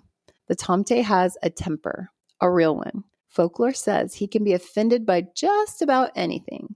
Sloppy chores, mistreated animals, rudeness, or just general disrespect. Okay, I'm down with that. Yeah, and if you cross him, consequences range from innocent pranks like moving your things around to souring your milk, breaking your harnesses, or in more extreme stories, harming people. Ooh. He's small, but he is mighty and petty. I like him already. Now, let's talk about why he becomes a Christmas figure at all. Every midwinter, households were expected to offer him a bowl of porridge on Christmas Eve. Not as a cute tradition, this was a vital supernatural appeasement ritual. And the porridge needed a generous pat of butter on top. This detail was sacred. Oh, okay. There's a famous bit of folklore where a farmhand hides the butter underneath the porridge as a joke. Like, it's hilarious. He's got nothing else to do. The tomte comes out, sees no butter, and immediately flies into a rage. He storms into the barn and kills the farm's best cow. Oh. He killed the cow. Then he returns to the bowl, finishes the porridge, finds the butter at the bottom, and goes, oh, feeling guilty, but not guilty enough to revive the cow. He sneaks over to a neighbor's farm in the night, steals their best cow, and replaces the one he murdered. Truly the original chaotic neutral. Well. And the church was not a fan. Medieval Christian writers described the tomte as a heathen spirit linked to false gods and even the devil. Oh. Leaving out food offerings at midwinter was seen as spiritually dangerous, but it seemed kind of dangerous to not leave the food out too. Right. So the tomte lived in this weird limbo between beloved household helper and, hey, maybe don't summon the demons with oatmeal. His evolution into a Christmas figure really ramps up in the 1800s when Scandinavian holiday customs start mixing together. The old farm tomte merges with the Yule goat, who originally delivered gifts, and also with the rising popularity of St. Nicholas imagery. The result is the Jule tomte, a gift-bringing Christmas figure who still looks like a tomte but acts a little bit more like Santa. So it's the little gnome with the little red hat, you know? Did you ever watch David the Gnome? Do you remember that animated show? Oh man, it was like a staple of my childhood. Really? That would have been like early 90s, maybe late 80s. I'm gonna have to look into it. David had animals and did things. Was he naughty? No, he was actually nice, but I think there were some naughty gnomes. I'm gonna look it up. Gotcha. Show you David. Much of this new Christmas tomte comes from the illustrations of Jenny Nystrom, who drew the little red-capped fellow for Victor Rydberg's famous 1881 poem, Tomten. This was published in the New Illustrated magazine. Okay, here's the poem. Midwight's nightly frost is hard. Brightly the stars are beaming. Fast asleep is the lonely yard. All at midnight are dreaming. clear as the moon, and the snowdrifts shine, glistening white on fir and pine, covers on rooflets making, none but the tomte is waking. Ooh. Yeah, so in that poem, the tomte wanders the farm on a silent Christmas night, brooding on the meaning of life and the passing of generations while everyone else sleeps. It's this bittersweet blend of cozy and existential dread, truly the Scandinavian brand.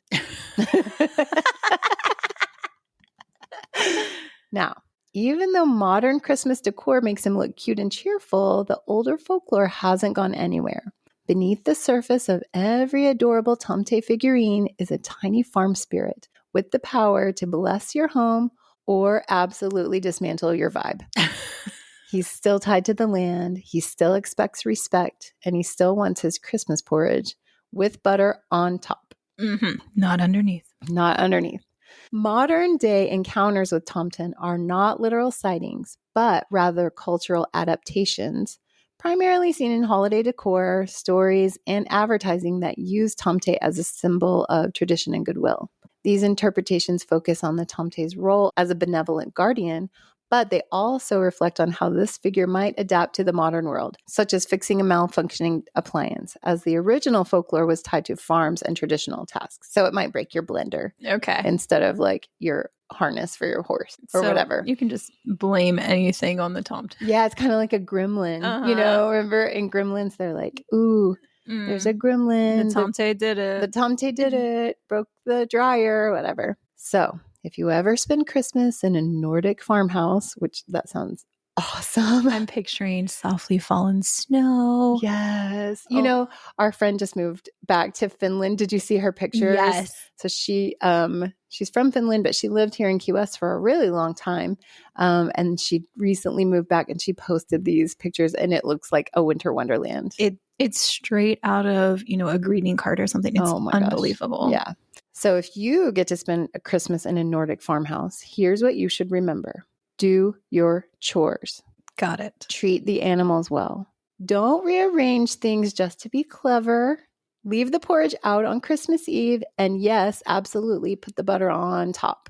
Ignore these rules and you might become the star of a very old, very judgmental folktale.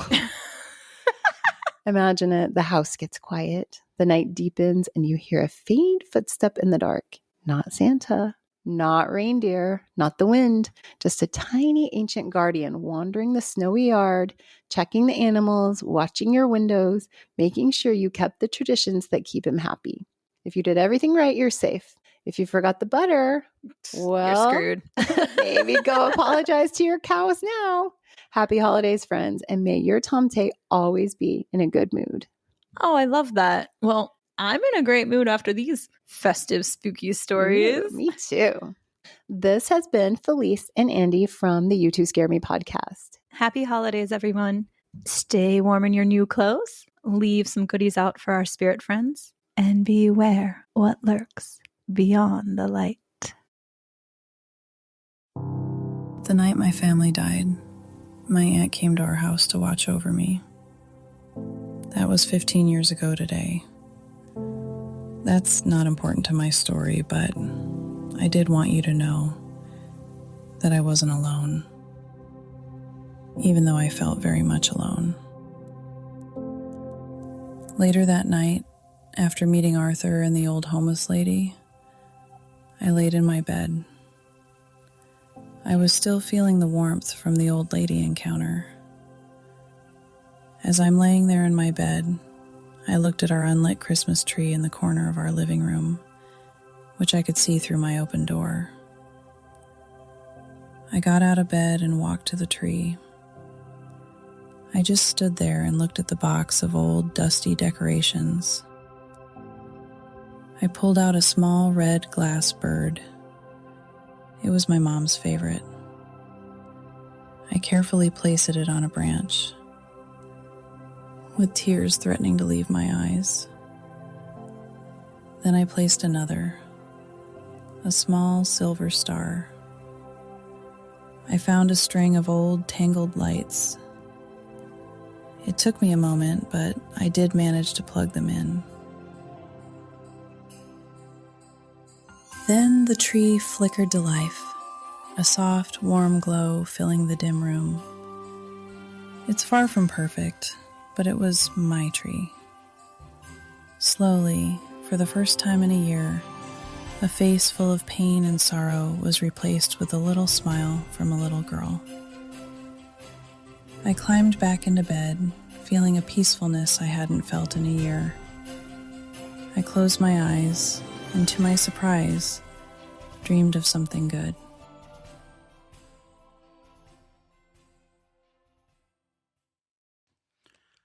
The Tragedy of Cinema podcast is intended as a family-friendly program that by extension strives to be inclusive to all people regardless of their ethnicity, gender, creed, or any other identifying factors in this incredibly diverse world of ours. With that said, some of the films we discuss may contain serious subject matters or have content considered morally objectionable by today's standards. We do not intend to condone or dismiss these aspects of these films, but our primary focus will be on what we believe the film succeeds at, some fun facts, and our personal enjoyment factors of each film.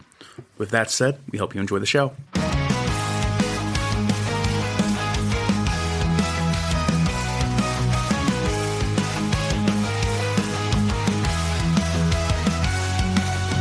Blow up the neon light. Jimbo and Kyle take flight. 80s dreams all its delight. In the realm of black and white. Movies and TV flow through the stories we all know. Silver screen tales unfold in the magic they bestow. The tragedy of cinema, when the memories shimmer. Join us as we toast to the tales we love the most.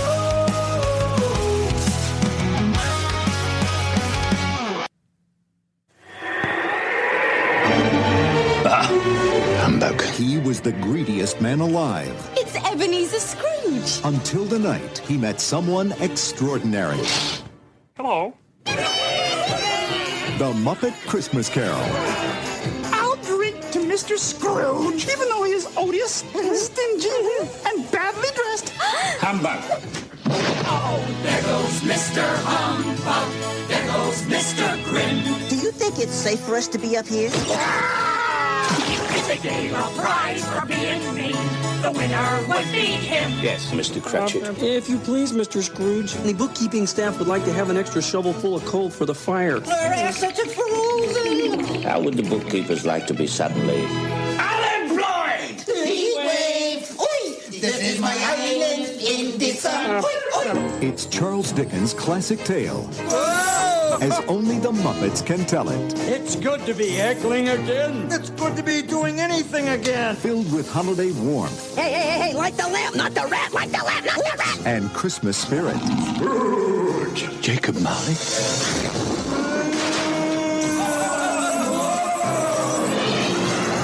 Oh, that's scary stuff. Should we be worried about the kids in the audience? No, it's all right. This is culture.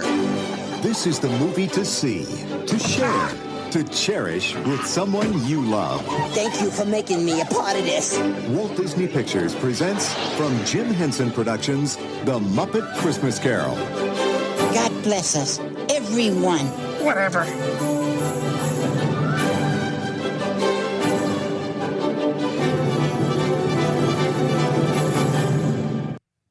All right, guys, welcome back to the Tragedy of Cinema podcast. I am your host, Jimbo, and on this very, very special episode, we are joined by a guest making her podcast debut. Mystery guest, would you like to announce to the world who you are? I'm Reagan Johnson. I'm Jackie's daughter. We won't hold that against you. I will. Jackie is here. All right, Reagan. Would you like to tell the audience around the world what we are covering tonight? The Muppets Christmas Carol. Do you like the Muppets Christmas Carol, or is it just something your mom made you watch? Both. That's fair. Answer. Dustin, do you like Muppets Christmas I don't Carol? know. I'm going to probably be quiet on this episode because it was my idea. Been part, petitioning to get this, done for a year now almost. And then you let somebody else take my thunder on it. It's all right. So, Reagan, what we do usually with my co-host is I throw a question out at the beginning of this. So I've got two questions for you, and We're going to let you answer the first one, and then we'll go around the room, and then I'm going to hit you with the second one. Oh, my. The first question, give me your top 3 favorite Christmas movies of all time. I'd have to put my third one be Muppet's Christmas Carol, my second one be Home Alone, and then my first one be Home Alone 2. I like Home Alone 2 better than 1 too. When they throw the bricks off the top and hit him in the face, that's one of my favorites. Jackie? I would have to say my absolute favorite would be Christmas Vacation. I love Clark Griswold. And then I absolutely love Home Alone because my girls love it and that's a lot of fun. And I grew up watching the original Rudolph, but I have to say it's got to be Muppets Christmas. I love it. I watch it all the time. It's fun. Dustin? No particular order. Obviously, Muppets Christmas Carol, Elf, and my third, I guess we just have to kick that big old ball and just go The Nightmare Before Christmas. Ooh, good one. It's a multifaceted holiday movie. Coming in at number 3. It's even got a cameo for Thanksgiving and I think Valentine's Day and Easter. Yeah. Well, I don't know about Valentine's Day, but I know it has Easter. Well, he falls in love. That's got to be part of it. Well, Yeah, it's because there's of the Valentine's doors. The doors. Yeah, the tree doors. Mm-hmm. So coming in at number 3, one that's often overlooked but is hilarious, Ernest Saves Christmas. Oh, that's a good one. One of my all-time favorites. You know what I mean, Vern? I wouldn't expect anything less from you. What's it say? Elms? Elms? Number 2, give me a Christmas Story because, Dustin, you'll put your eye out with that thing. That was such a flop, though. It was such a horrible... It's a good movie. I'll tell you one thing. They don't put Muppet Christmas Carols on 24 hours straight at I'm pretty sure Christmas that's just time. because Ted Turner bought the rights to a movie that sucked. And he could play it for 24 hours and not have to pay anybody anything. And number 1, give me White Christmas. Oh, White Christmas is fun. Bing Crosby. Mm-hmm. Dustin's probably never seen it. Nope. My Same dad. as Number Miracle 4, on number 34th 4, Street. number 4. What is wrong with you? Because I don't watch black and white movies. It's a Wonderful Life. Never watched it. My aunt loves it. Never That's watched a classic. As a matter of fact, we actually were going to have Abigail audition for Zuzu. And she was just a little bit too young, so we're going to try for next year for Zuzu. All right. Question number 2. Reagan, we'll start with you again because it takes Dustin a while to think. So we got to make him go. What is your top 3 favorite Muppet characters? Oh, I forgot their names already. The rat. Rizzo. Rizzo, yeah.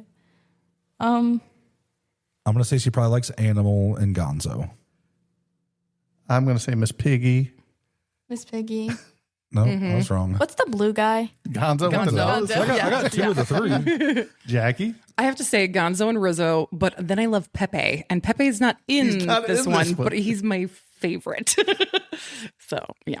That's 2. Or are you going to say Gonzo and Rizzo as one I said answer? Gonzo and Rizzo. Okay, I didn't know if you were pairing them together. Oh, well, I could pair them I together. can do that? Yeah. No, not you.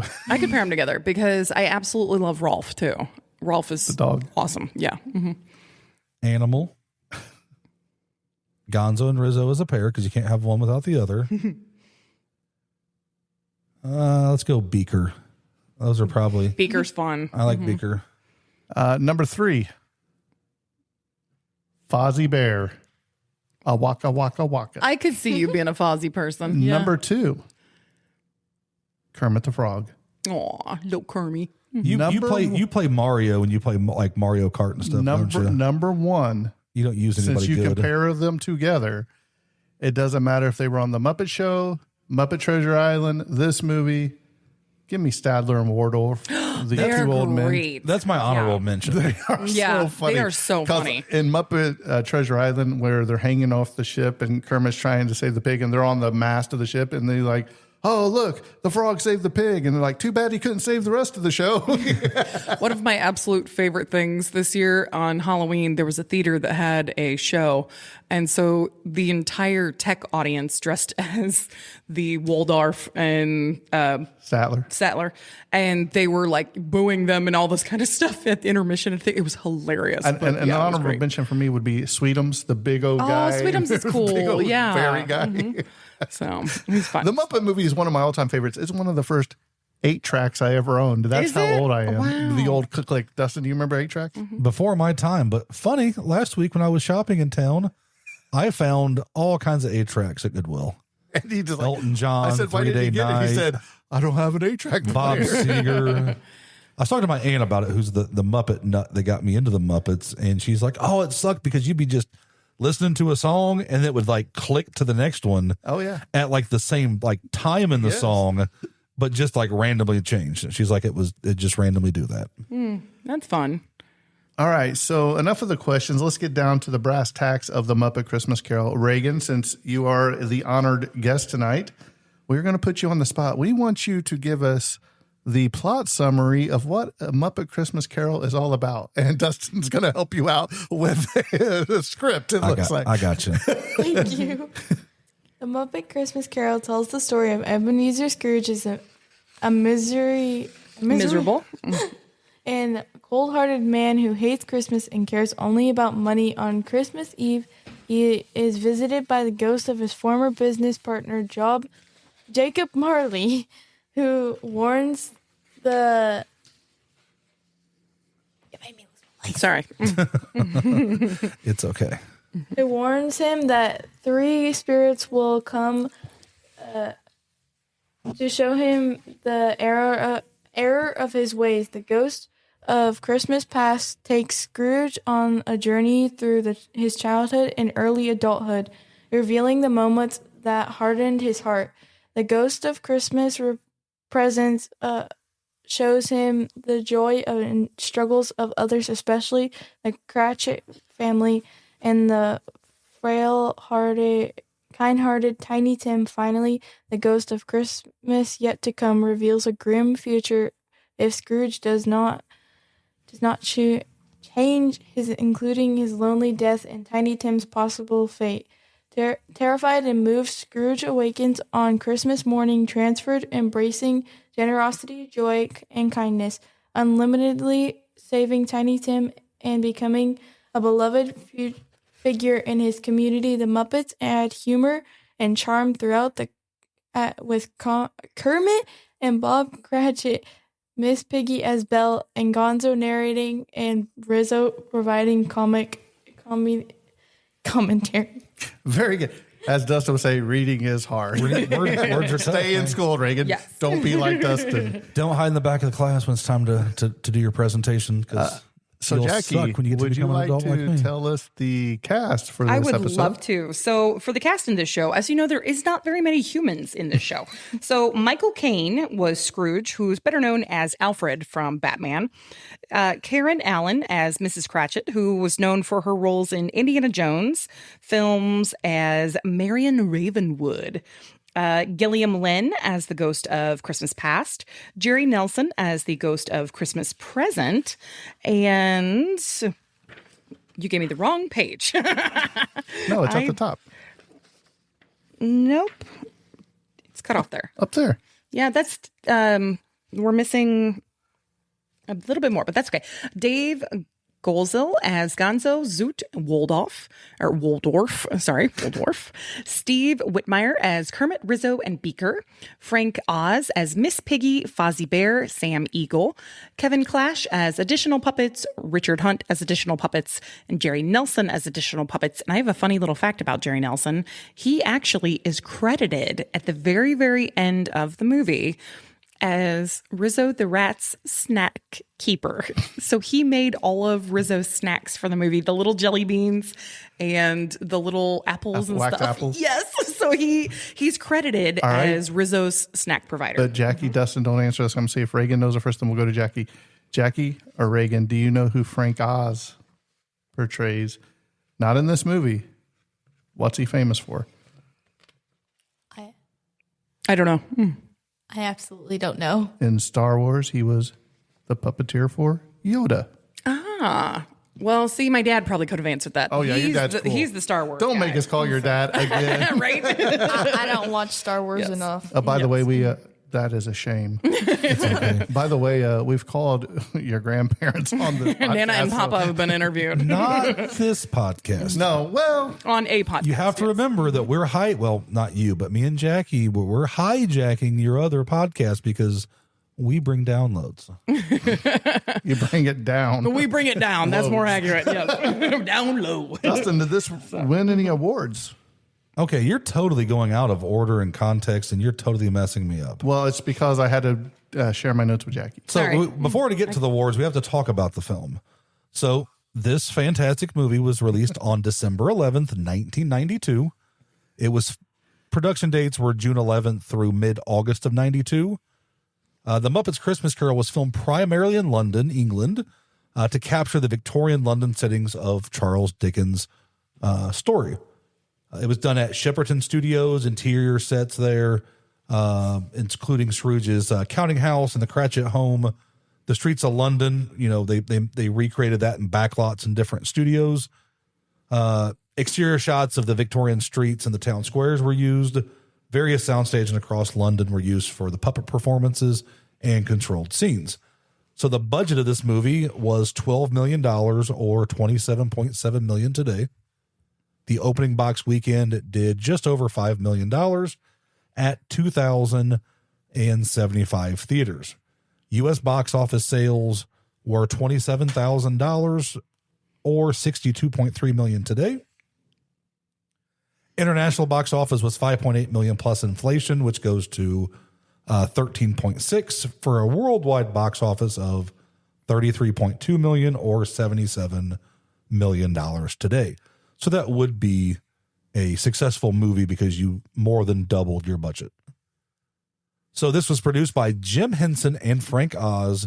We kind of talk about what these people do in other things. Most of everybody that worked on this film worked for Jim Henson and Henson Studios. So a lot of the people, they were within the organization and they stayed. Not a lot of outsiders were in this stuff. Yes, this was the first film that Jim Henson was not a part of for the Muppets as well. His died, son, right? Brian. Yes. His son, Brian, took over, which thank you for stealing more of my thunder. Wow. Sorry. So it was directed by Brian Henson, who was known for his work on The Muppets and the Dinosaurs TV show. And he was Jim Henson's son. Yes. Did you like the Dinosaurs TV I show? loved the Dinosaurs TV show. Not the mama. Not the mama. Absolutely. I need to go back and watch it as an adult to catch some of the context and see how it ages. Reagan, have you ever seen the Dinosaurs? Nope. I was going to say, I don't think we've introduced that, but I mean, that was me growing up at her age. That was like our Saturday nights. I'll have to pull it up here when we're done. Great. I can show her I some think it was on TGIF, wasn't it? Yeah. It was like, it was on ABC. Like, am I right? It was the Dinosaurs. And then I felt like it was Married with Children and then Rescue 911. It was late at night because it was like the last thing we were allowed to watch before we got kicked out. And I was like, okay. They weren't all on the same channel. I felt like they were, but I was a kid. Married with Children was on Fox. The Dinosaurs was on ABC, I do believe.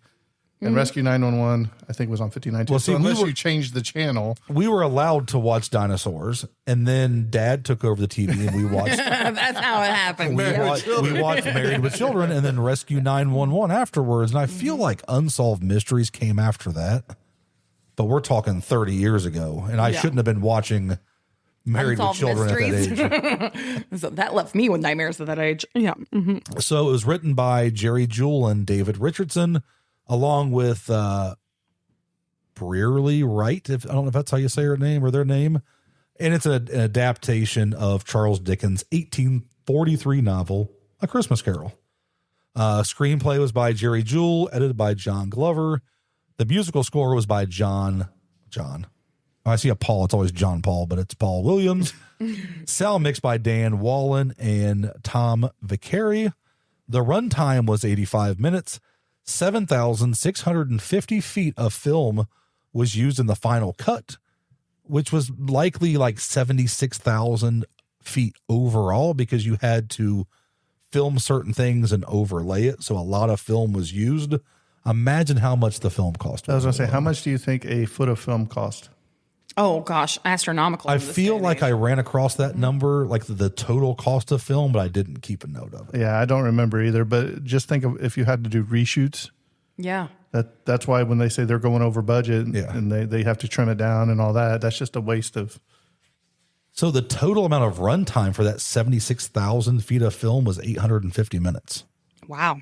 So the Muppet films require a lot of footage because every scene with the puppets needs multiple takes for lip syncing, timing, puppet coordination. So there's just a lot of things going on. Musical numbers, stunt sequences, complicated camera angles also means directors shoot many extra takes. Well, and there was additional songs that were cut from this movie as well, which could have been part of the runtime. There was 2 songs, one at the beginning and one at the end, that they both cut out.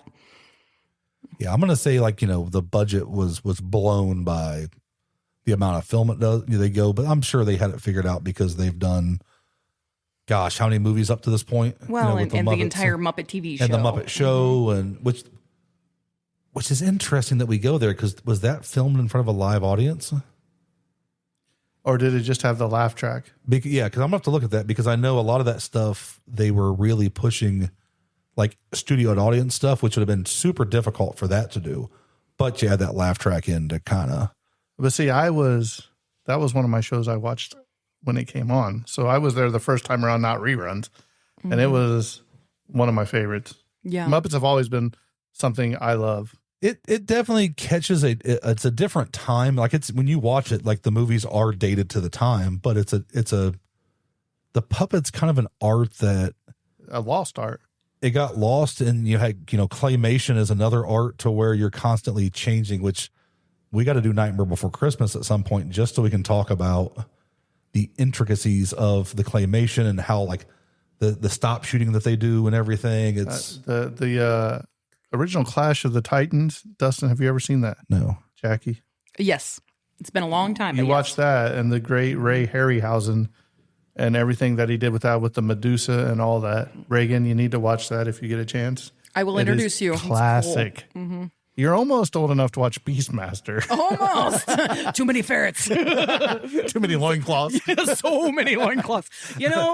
I'm sorry. What are you talking about? That was an awakening for me with George of the Jungle back in the day. Me and Brandon Fraser, we went back. And now it's Adrian Brody. I know.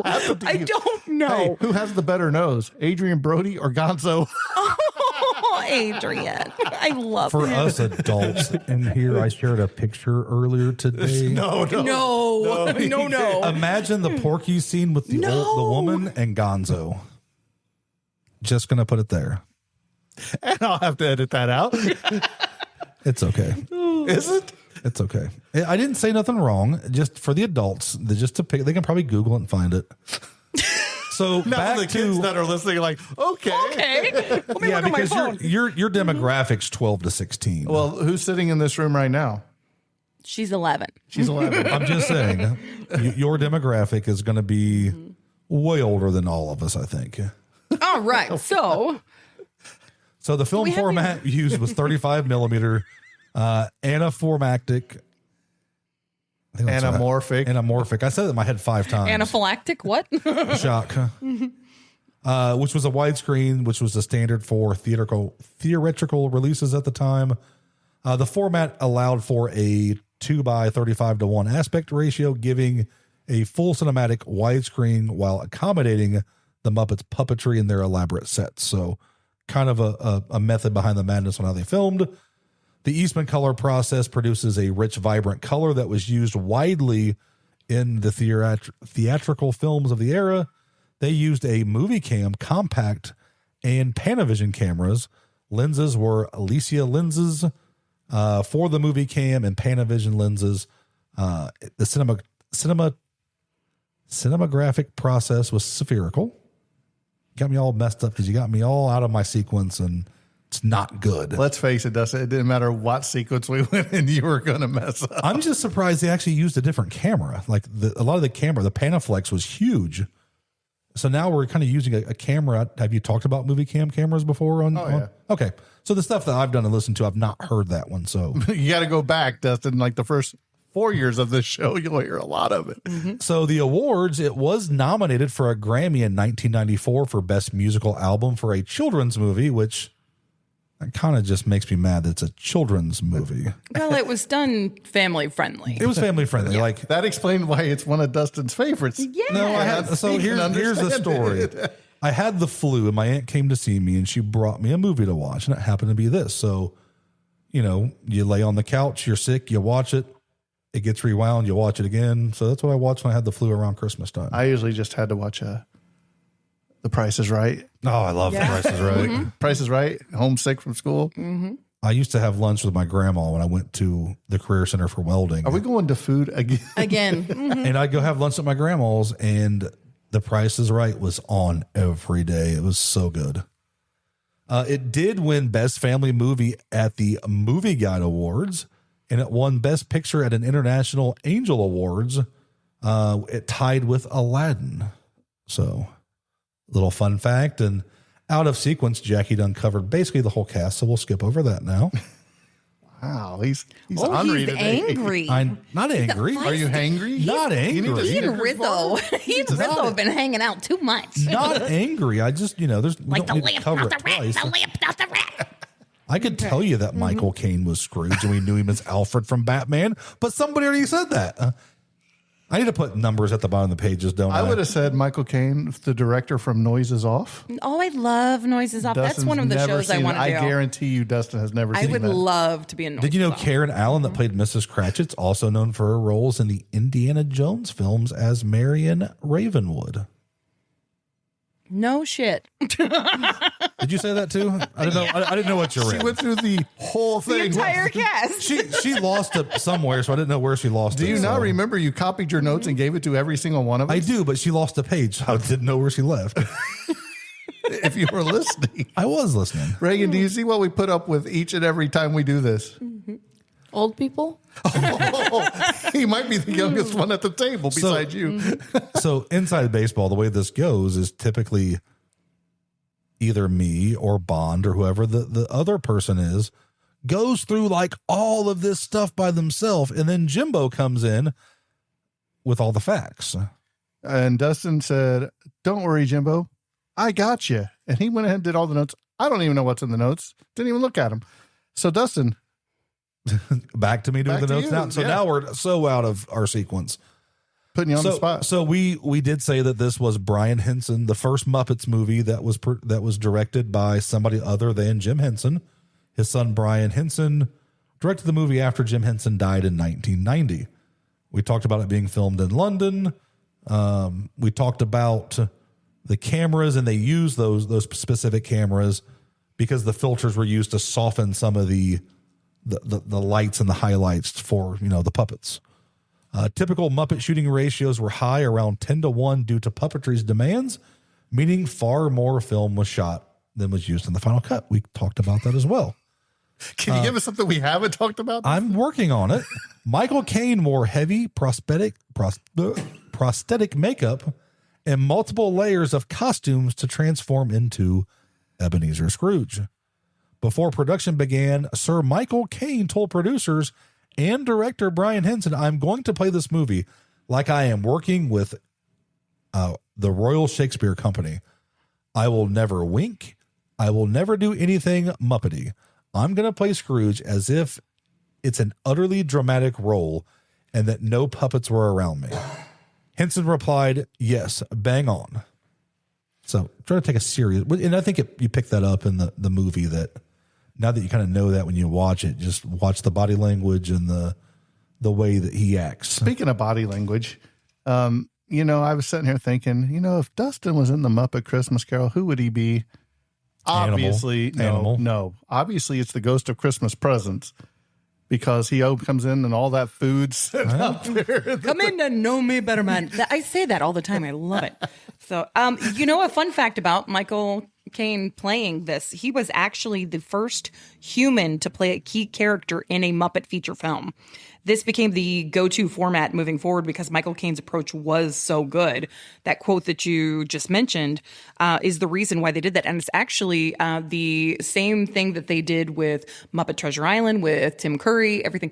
They made that particular villainous character portray a very serious character and not interact with the Muppets the way that all the others previously had been silly and fun. And I think you have to make it serious. Like, you're watching something so silly, but you have to kind of draw the line somewhere. And when you do that, it gives it some legitimacy behind it. Absolutely. Versus you having another, if you had Scrooge as another Muppet, I don't think it would have really blended well. So when you have that human element and it's a very stern, very direct, no nonsense, it that kind is of who makes Scrooge is. and in this case it really makes the Muppets stand out a little bit more outlandish and more entertaining. Speaking of that, me and Kyle a while back, we covered the movie Out of Africa with a lady on TikTok named Kelly McAndrews. And I had stumbled across Kelly on TikTok and I sent her a message because you know what she was famous for? What's that? She would Muppet movies. Like she would take a movie and replace all of them with Muppets except like one or two people. And That's hilarious. It was very good. So if you ever see her or if you ever go on TikTok, look her up. It's hilarious. That's great. Have you ever seen Bam Neely's version of Harry Potter and the Sorcerer's Stone? No. It is very rated R. But I was like, we totally need to take a movie like this and like, you know, we talked about a watch along and you watch it and you just make it your own and listen to it. And if you've not, like, it's very, very rated R, but it's hilarious. It's one guy doing the whole thing. I'm glad this family-friendly podcast, we would do that. Well, it's you cover some stuff, you know, that gets pretty raunchy, so it's okay. Not with an 11-year-old in the room. Well, I didn't tell her to like where to do it and how you have to sync it and everything. So in an interview with Kermit the Frog, he stated that the most important piece of acting advice ever given to him by Sir Michael Caine on the set of the movie was to never blink. Hi ho, Kermit the Frog here. That's not bad. Was good. Yeah. See, we could totally do this. You could be Kermit. It'd be all right. It's a lot of fun. I actually just went to a theater production where they did the Muppet Show with voice actors, and it was hilarious. And all the actors were dressed up. It was great. Mm-hmm. There's a common misconception that people only say Merry Christmas in America and Happy Christmas in Great Britain. In fact, both expressions originated in England, and Charles Dickens had several characters in A Christmas Carol say Merry Christmas. Charles and Rizzo, old Chuck, are selling Red Delicious apples, a breed developed in 1880. Red Delicious apples didn't get that name until 1914, a decade after the story is set. So it's wax anyways. It's fine. I know. During the Fozziwig party, Animal and Rolf are playing a modern drum kit and piano. See, the Muppets, you can't take them seriously. They can't be period correct. When Cratchit is singing and carrying Tiny Tim down the street on his shoulders, the floor keeps moving underneath him and he stops walking. So you can see him stop walking and the floors keep moving. When Bob Cratchit closes the office door in the beginning of the film, he locks the door with a key. Apparently, this lock didn't work right. At the end of the film, when Scrooge walks around town singing, he just opens the same door without a key. It was probably scared to be locked when he came to the door. There's no crime over there. It's okay. You can leave your doors unlocked. Do you think Scrooge was Jack the Ripper? That's a crossover right there, right? One, yeah. I thought this was a kids podcast now. She knows about Jack the Ripper, don't you? You will. No. I'll tell you on the way home. Oh, she won't sleep tonight. The Marleys make a remark about teddy bears in the 1840s. The first teddy bear was a president in 1903 and named for Theodore Roosevelt. Why is he tearing apart my favorites movie? Come on. He's tearing apart my childhood. Who was born in 1858. Don't point these flaws out. Wait till he starts talking about Pee-wee's Big Adventure. No, we are not doing that. Hey, just because you like it doesn't mean that they didn't have things wrong. I love Pee-wee's Big Adventure. When Scrooge leaves the counting house to go home, it's dusk or twilight. I don't know what that had to do with anything. Oh, here we go. It's that Chat GPT looking up for you. No. I hit an extra space, so it put the rest of it down. That's what it was. Okay. Chat GPT spelled a paragraph. Because England, along with the rest of the British Isles in the Northern Hemisphere, it would actually already be pitch dark after 4 p.m.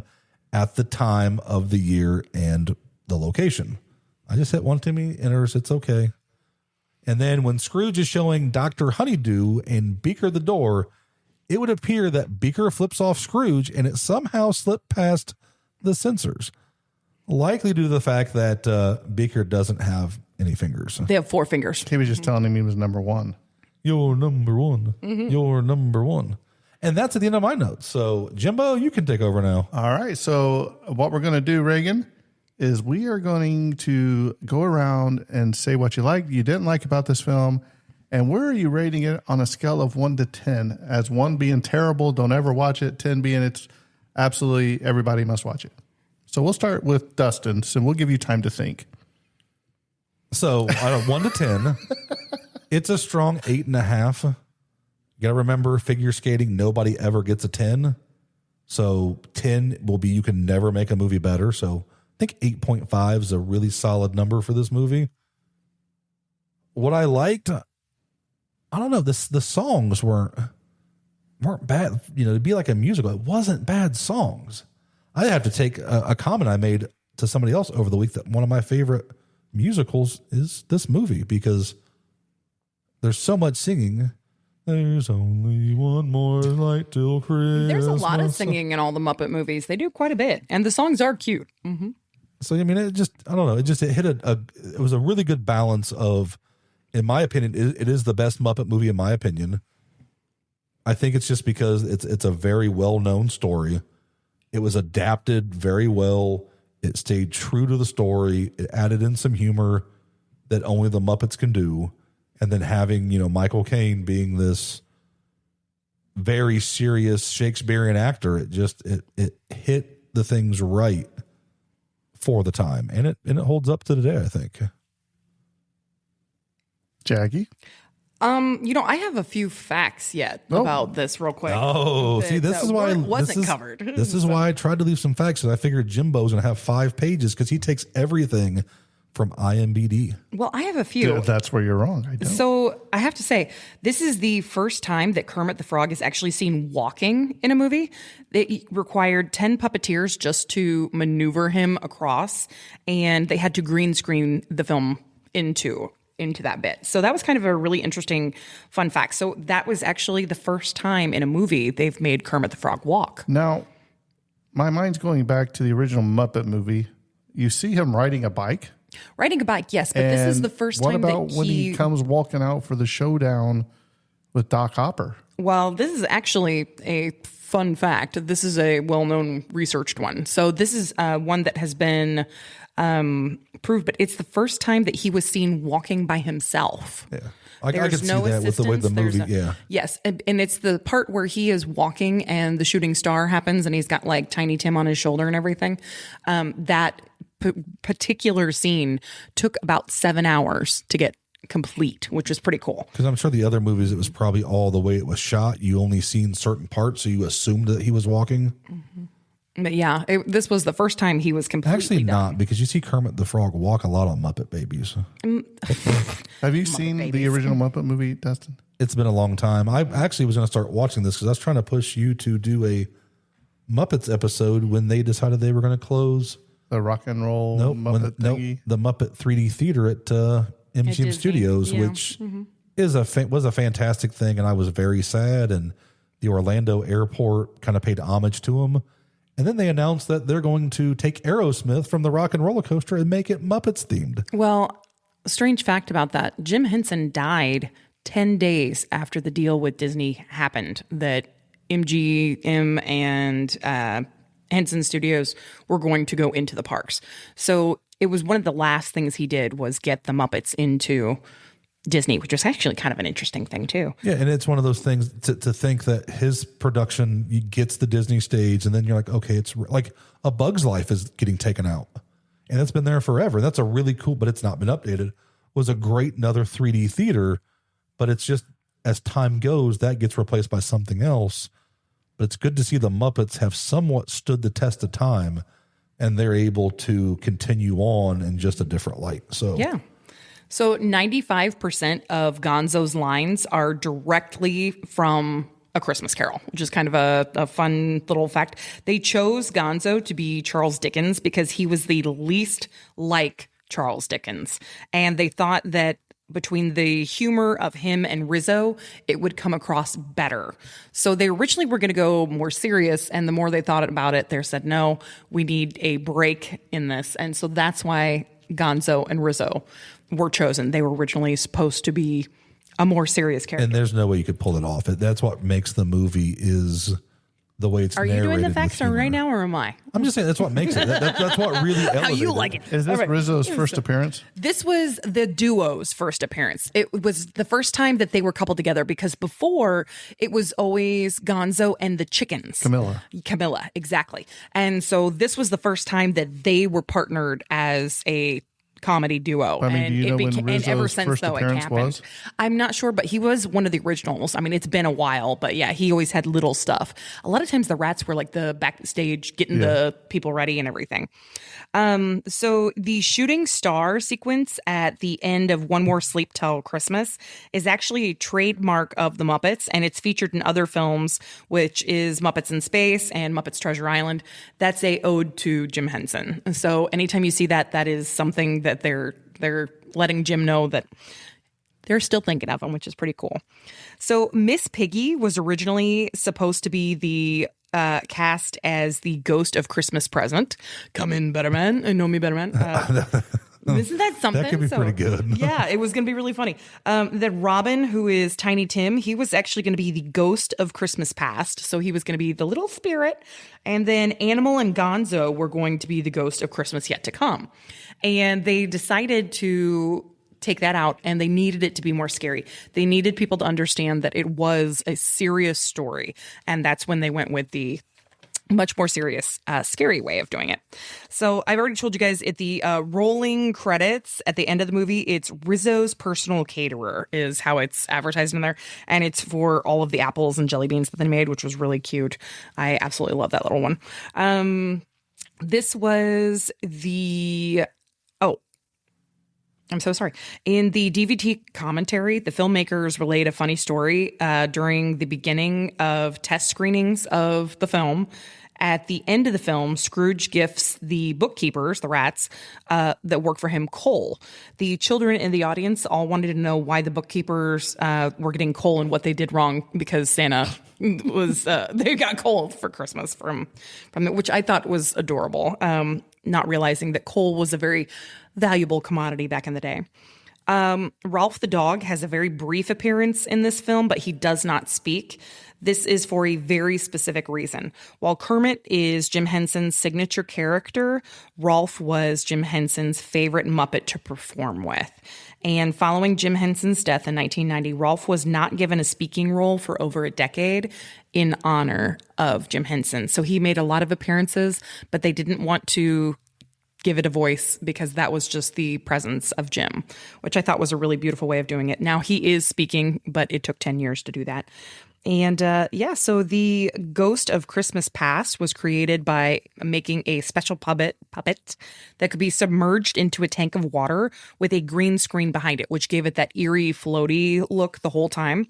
And so those are just some kind of fun little facts that I thought you guys would enjoy that too. So it was neat. So what are you going to rate this? 10. Sorry, Wow. Dustin. So it's my favorite. I It's love good, it. but you're saying that there will never, ever be a better Christmas movie. There'll never be another better another better Muppets movie. I have to say. Out of a Muppets films, it is a 10 Yeah. out of 10. Like, to me, it's absolutely night and It day. is the best. The best Muppets film. And it's because it's a story that everyone knows. It's a heartwarming approach. It's a family approach. It's got humor in it for all ages, which is awesome. One of my favorite things that I noticed the other day that I hadn't noticed before, a Muppet was walking by a head of lettuce and he like picks it up and he's like, "Help, I'm being kidnapped," and it was like just little stuff like that, things that I'd never seen. And I know Reagan has an absolute favorite line in this movie too. I'm not doing that. Do it. Yes, you are. Yes. Okay. What is your favorite line and why? What is your favorite line, Reagan? and why? We embarrass ourselves. You have You to said as it well. all weekend on the way to Ben Folds. You better say it now. Mm-hmm. Can I do two? Do it. Do whatever you want. Mm-hmm. Light the lamp, not the rat, and no cheeses for us, Mises. She sang "No Cheeses for Us, Mises" from our house to Shipshewana. It was like a 2.5 hour drive. It's like "No Cheeses for Us, Mises." It is her favorite. And then I love the "Thank you for making me a part of this" when he uses Rizzo to clean the window. the window. Yeah, I love that one. Rizzo's great. So God save my broken body. So, yeah. All right, Reagan. What do you like about this movie? What you don't like? And what are you rating it on a scale of 1 to 10? I like Rizzo. I'll say that. He's one of the funniest characters, I'm going to say, because I haven't watched all the movies. I need to. But we're getting her there. Mostly, I'm going to say that Rizzo's my favorite character out of all of them. Pepe is, you'd like Pepe too. Man, when Pepe's in Muppets in Space, and they have the invisible. Have you seen Muppets in Space? Funny. Wait, save it. Well, I gotta say this one because I've already started it, and I want her to know. So they go and they're breaking into Area 51 to save Gonzo, right? And they get this invisible spray, and they spray them, and they're sneaking past security, and the invisibility spray wears off. And Pepe the shrimp is in a ballerina suit, ballerinaing around. It's pretty funny. I don't think there's really anything you can't like about the movie. Oh, just wait. I don't think there really is anything, but... Scale of 1 to 10, what would you rate it? I'd probably give it a 9, maybe an 8.5. Okay. I'll allow it. It's not bad. I just... there is a lot of other Christmas movies I would be watching, but I do like that one. Yeah, it's a fun one. See, that's a good observation. And that's why you get, once you get past Thanksgiving, you get 25 days of Christmas. So you can watch this. You can watch Uncle Eddie. You can watch Elf. You can watch, it's Gremlins. It's funny that you bring up Home Alone as a Christmas movie because I remember seeing that when both of them, when they first came out. And it makes me feel old. Yeah. But you can watch that stuff in sequence and not watch Die Hard because it's not a Halloween. It's not a Christmas. You're right. It's not a Halloween. It's not a Halloween movie. It's not a Thanksgiving movie. It's not a Christmas movie. It's just a movie that happens to at Christmas happen around Christmas. All right. So are you ready for me to throw down some knowledge for you? Do it. Here's the problems I have with this movie. Let's think about it. Number one, do you know, we cover this when you'll hear it with Bond and ADZ and me, how many different times A Christmas Carol has been remade? TV shows and movies. And I mean, how many TV shows have done parodies of it? Right. Yeah, absolutely. It's like 66. Yeah. Okay. But how many are the same? Like this one's far enough away. It's all the same basic story. It is, but the George C. Scott, I think is it George C. Scott, George C. Riley, whatever. That's a really scary one. That scared me when I was a kid, especially the Ghost of Christmas Future. Scary. And I gotta say, for a Muppet, that's a solid scare factor in this one. He's pretty creepy. Number two. How come Gonzo and Rizzo couldn't go through the doors and everything, but Scrooge could? We have the rat going down the chimney, dancing on a burning chicken or turkey or whatever. My feet, I'm on fire, I'm on fire. You have that. Gonzo's having to sneak in the door when they open the door, but even Scrooge can go through the doors, right? It adds Remember to when the he's comedy. Like, oh, Tiny Tim, But it also depends on the ghost, the present and the past and everything too, because you got to remember when the Ghost of Christmas Past is sitting there, then they break the shelf and and they say something and he's like, "Oh, I've been meaning to fix that," Sam Eagle and everything. But he didn't it is see funny. Him, though. Yeah. No, he didn't see him, but it's so implied. So you're telling me Tiny Tim and them didn't notice any dirt on the food? Probably not. Yeah. Right. My favorite scene of this is probably when Rizzo falls into the bucket of frozen water and Gonzo takes him over and goes and breaks him over the thing. For me, I have seen every Muppet thing. I had the whole entire Muppet TV show on DVD where they would have special guests like David Bowie, all of them people on there. When you put all those together, this one doesn't add up. The Muppet movie, the original one where Doc Hopper is going to take and kill Kermit the Frog for frog legs. You have to watch that one, Reagan, and you let me know. That's the one that I just saw. And the soundtrack for that is amazing because it's hilarious. And you have the Electric Band and Dr. Teeth and the whatever they are, Electric Mayhem. And one thing that I hate about this movie is I didn't get enough Fozzie Bear in there. But you know what? It's a cute main character. It's a cute thing though because they went Fozzie Bear, Fuzzy Wig. I mean, they intentionally did that. And Fuzzy Wig is a small character, but he's an important character. But I would have also liked to have seen the three ghosts of Christmas Past, Present, Future all be played by Muppets you knew. That would have been good. I think Sweetums could have been a great Christmas present because he's big. Yeah. He would have fit that perfectly.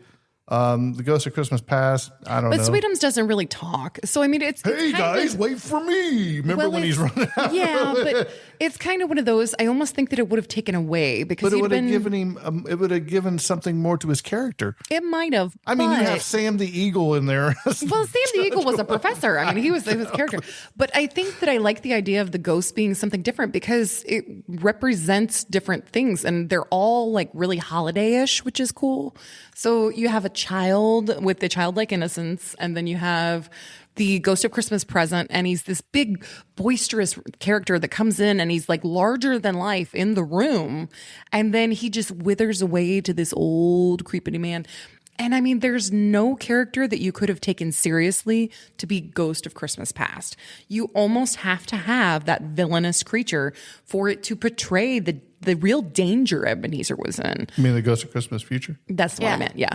But I mean, it's one of those, like, you have to have that villainous, creepy vibe. And none of the Muppets would have been able to portray that. Oh, the Swedish Chef could have. Oh, jeez. I love the Swedish Chef. Yes. I mean, you even have the stupid Shakespeare boomerang guy in there. Yeah. But I mean, it's just, I think that you had to have that particular thing because, like I said, they looked into putting other characters as this, and I think they made the right call. Yeah, I think it kept the balance right. Yeah. Because you have to have kind of that extra, not so Muppety feel in certain points to drive home the message. The story. But they were still Muppets, is what I'm saying. Absolutely. They should have made them more humanoid.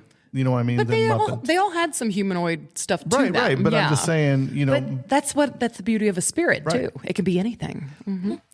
So for me, I wouldn't say this is the best rendition of the Christmas Carol. I like the 1947, I do believe it is. Beautiful, yeah. Mm-hmm. I absolutely love Mickey's Christmas Carol. Oh, that is one of my all-time favorites. Reagan, have you ever seen the Mickey's Christmas Carol? I might have. You might have. We have to rectify we watch that a lot of Mickey now. in our house. Especially with Abigail. Yeah. But I mean, it is so good. With Goofy playing Marley. Oh, it's so fun. Funny. It's just cool. Yeah, you have to watch that one. Oh, I love the Chipmunks. Okay. I remember Chippendale now. See, that is roasting. Christmas Carol too. Yeah. So this is probably in the top 10 of Charles Dickens Christmas carols, maybe top 5. It's probably a solid 7.5 or an 8. You know, it's a good wholesome family movie, except for Beaker flipping off the people. But to me, Rizzo, he never really did it for me because he wasn't really one of the original Muppets that had a part. You know what I mean? Like, yeah. So, but that kind of gave him that opportunity to be the silly character that you needed to keep the kids' attention. Could you have seen Animal with Gonzo? It wouldn't. It wouldn't have made any sense. It's just been yelling. It's just you needed something that like didn't take away from Charles Dickens and the other. But could you see Animal as the ghost of Christmas Future with the hood over him and just be like, over here? But yeah, I mean that Gonzo and Animal were supposed to be the ghost of Christmas Future. Right. And I like that they were going with 2 of them. That's kind of a neat take on it. Mm-hmm. Well, Dustin, thanks for putting this together and making us do this. Thanks, Jackie and Dustin, for coming on. Reagan, before we leave, is there any friends you would like to say hey to? Shout out any friends? Boyfriends? Your boyfriend. Oh, you got a boyfriend? Oh, no. Oh, okay. Well, we'll skip that one. We have a way of finding these things out. So you forgot something, and this is a tough movie to do this with. Your favorite prop piece? The wax apple. She's taking the wax apple. Dustin? I'm taking the whole Gonzo puppet. Fair. Like yeah, because he wants to reenact that it's just solid. It all came full circle, didn't it? Okay. When you look at the puppet, like Animal's a close second, but and I'd love to have a Rizzo, but it's just too small. I mean, it's when you think of the Muppets, I don't really think of Kermit. You think of the other characters because to me they stand out. You know, because I'm a goofball. You get a character like Gonzo, you levitate towards that more than you do, you know, Miss Piggy and Kermit. So I'm an underdog person too. I'm always going to go with the underdog on things. And like I said, you're vanilla, Jimbo, and you play Mario Party. You're playing with Mario, aren't you? You're not playing with Wario. You're not playing with Princess Peach. You're playing with Mario. Hey, here you go. I'm not a big Mario fan. I'm just saying, if you did, it's okay. I don't play Mario. I don't even know what that is. If you did, you would play Mario all the time. Because he's better than Luigi. All right, Reagan, what prop piece would you take? Tiny Tim. Oh, you should have just took the cane. That would have been sadder. Because Tiny Tim's no more. If me, I am taking the change from Statler and Ward. Oh, that would be funny. Yeah. There's all kinds, even the treasure boxes thing. We're Marley and Marley. All right, Dustin, we're going to wrap this down. I think this episode's coming to a close, and that's a wrap. And cut.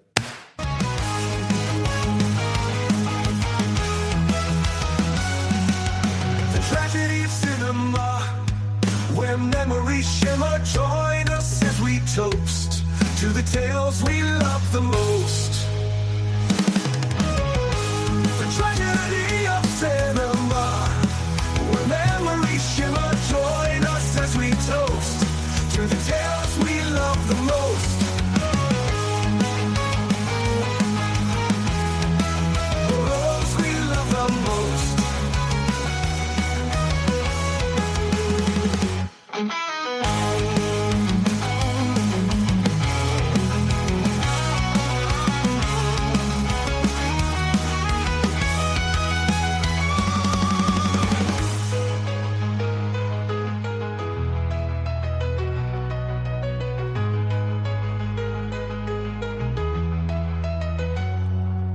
The tragedy of cinema, when memories shimmer.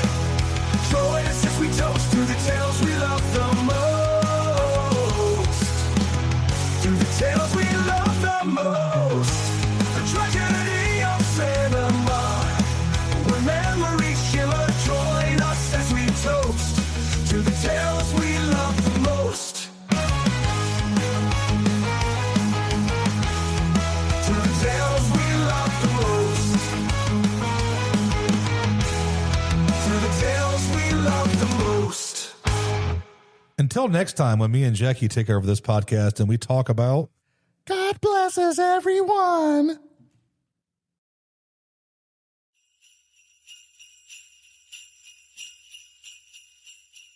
Christmas Day, I slowly begin to wake up. The room is still dim, but the lights on the tree are still on, casting a gentle glow. That's when I saw something on the floor beside the tree. It's a small, perfectly wrapped present. It was new and vibrant with a simple red ribbon, and tied to the ribbon is a small wooden reindeer ornament. It's old, worn smooth, and very familiar. It was my little brother Timmy's absolute favorite toy, lost in the accident. Timmy. I looked around the room, but there's no sign of anyone. I slowly begin to open the present. Inside is a beautiful, brand new set of art supplies. Sketchbooks, colorful pens, paints. Exactly what I had secretly wished for, but never told anyone. I pulled out a sketchbook. On the first page, an elegant looping script is a note. Dear Lily, I knew you'd find your spark. Keep it bright. Remember, belief isn't just seeing, it's feeling. And giving is always receiving. P.S. Keep practicing your kindness. You're very good at it. With much fondness, Arthur. Arthur? But how? It was at that time I heard something that changed me forever. Ho, ho, ho! Merry Christmas, Lily! Santa? I didn't just find my spark. He helped me find my light again. And I understood. Christmas isn't about what's gone. It's about what's still here. Hope, kindness, and the magic you choose to believe in. It's Mrs. Henderson, your neighbor. Merry Christmas, sweet one. Thought you might brave some of my shortbread this year? Merry Christmas, Mrs. Henderson. Can I, please? Of course. May I come in? Yes, ma'am. Is your mom here? Honey, who's at the... Mrs. Henderson. Well, my goodness. Someone's found their Christmas spirit. Yes, I think I have. And I have a feeling it's going to be a very good Christmas, too. Thank you, Arthur. No. Thank you, Santa. So you see, that's how an old man and an old woman saved me when I was in my darkest time. Do I believe in Santa? You bet I do. But I also learned this. The challenges we face are real. The darkness can be daunting. But the power of love and kindness is a force that can and will break through. It will heal wounds. It will mend divisions. And it will bring us closer to the world we all yearn for. A world illuminated by the warmth of human connection. A world truly bathed in the light. So, today, I encourage you to carry that light with you. Share it. Nurture it. Be a beacon of love and kindness in your own corner of the world. Because together, one act at a time, we can and we will break through the darkness. May you all have a great Christmas. God bless. This is the Evil Never Dies podcast with Brett and Carl. This podcast may contain adult themes, violence, and strong language. Listener discretion is advised.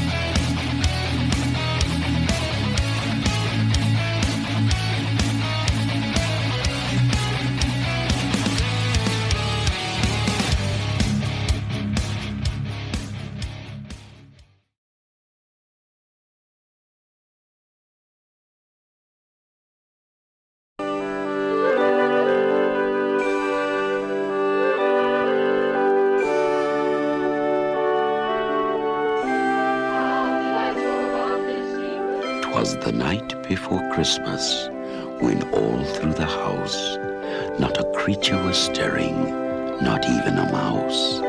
The stockings were hung by the chimney with care, in hopes that St. Nicholas soon would be there.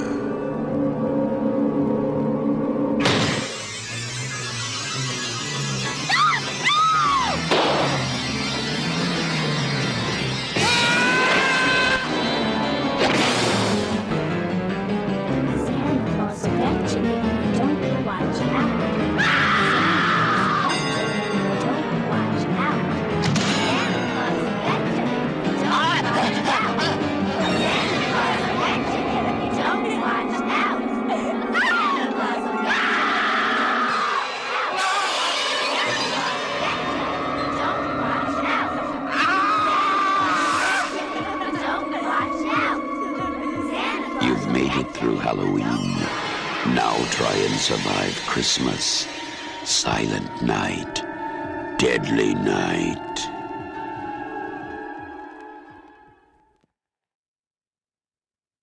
Hey, everybody. I'm Brett, and I'm here with my co-host, Carl, and we're the hosts of the Evil Never Dies podcast, and we are submitting our pick for Jimbo's Christmas special for the Tragedy of Cinema podcast. What's going on, Carl? Hey, just Merry Christmas to Jimbo and the gang. Merry Christmas, everybody. Thanks for listening to us two idiots. And tonight we are going to be reviewing a horror Christmas movie. Actually, it's a Christmas slasher film. And that movie is Silent Night, Deadly Night from 1984. Did you see this when it first came out, Carl? No, I did not. How Not in long- 84, no. When was the Saw it first? in a video store whenever it came out. I guess, I don't know, maybe 85, 86 is when I first saw it at the video store. Okay, gotcha. I didn't see it at the theater either, so I probably, probably because it was in November when it came out, I think. So, yeah. 'Cause I went to a lot of drive-ins back in the day back then, so. Well, drive-ins might have been open in November. They used to give you them little heaters, remember? I don't know, it don't get cold. Never down went to here. drive-ins. You remember that, Brett? Especially in 1984. I was going to the mall to watch movies. Going to the mall. All right. This movie is directed by Charles E. Sellier Jr., which is weird because this guy did a lot of documentaries and stuff. I don't know where he came up to wanting to do a Santa Claus slasher movie. Did some really good documentaries in his day, too. Gotcha. Screenplay is by Michael Hickey. Story by Paul Kaimi. Produced by Ira Richard Barmick, Scott J. Schneed, and Dennis Whitehead. Cinematography by Henning Schellerup. Edited by Michael Spence. Music by Perry Botkin. What do you think of the score on this? Not impressed at all, honestly. Not impressed at all. Okay. Not one bit. All right.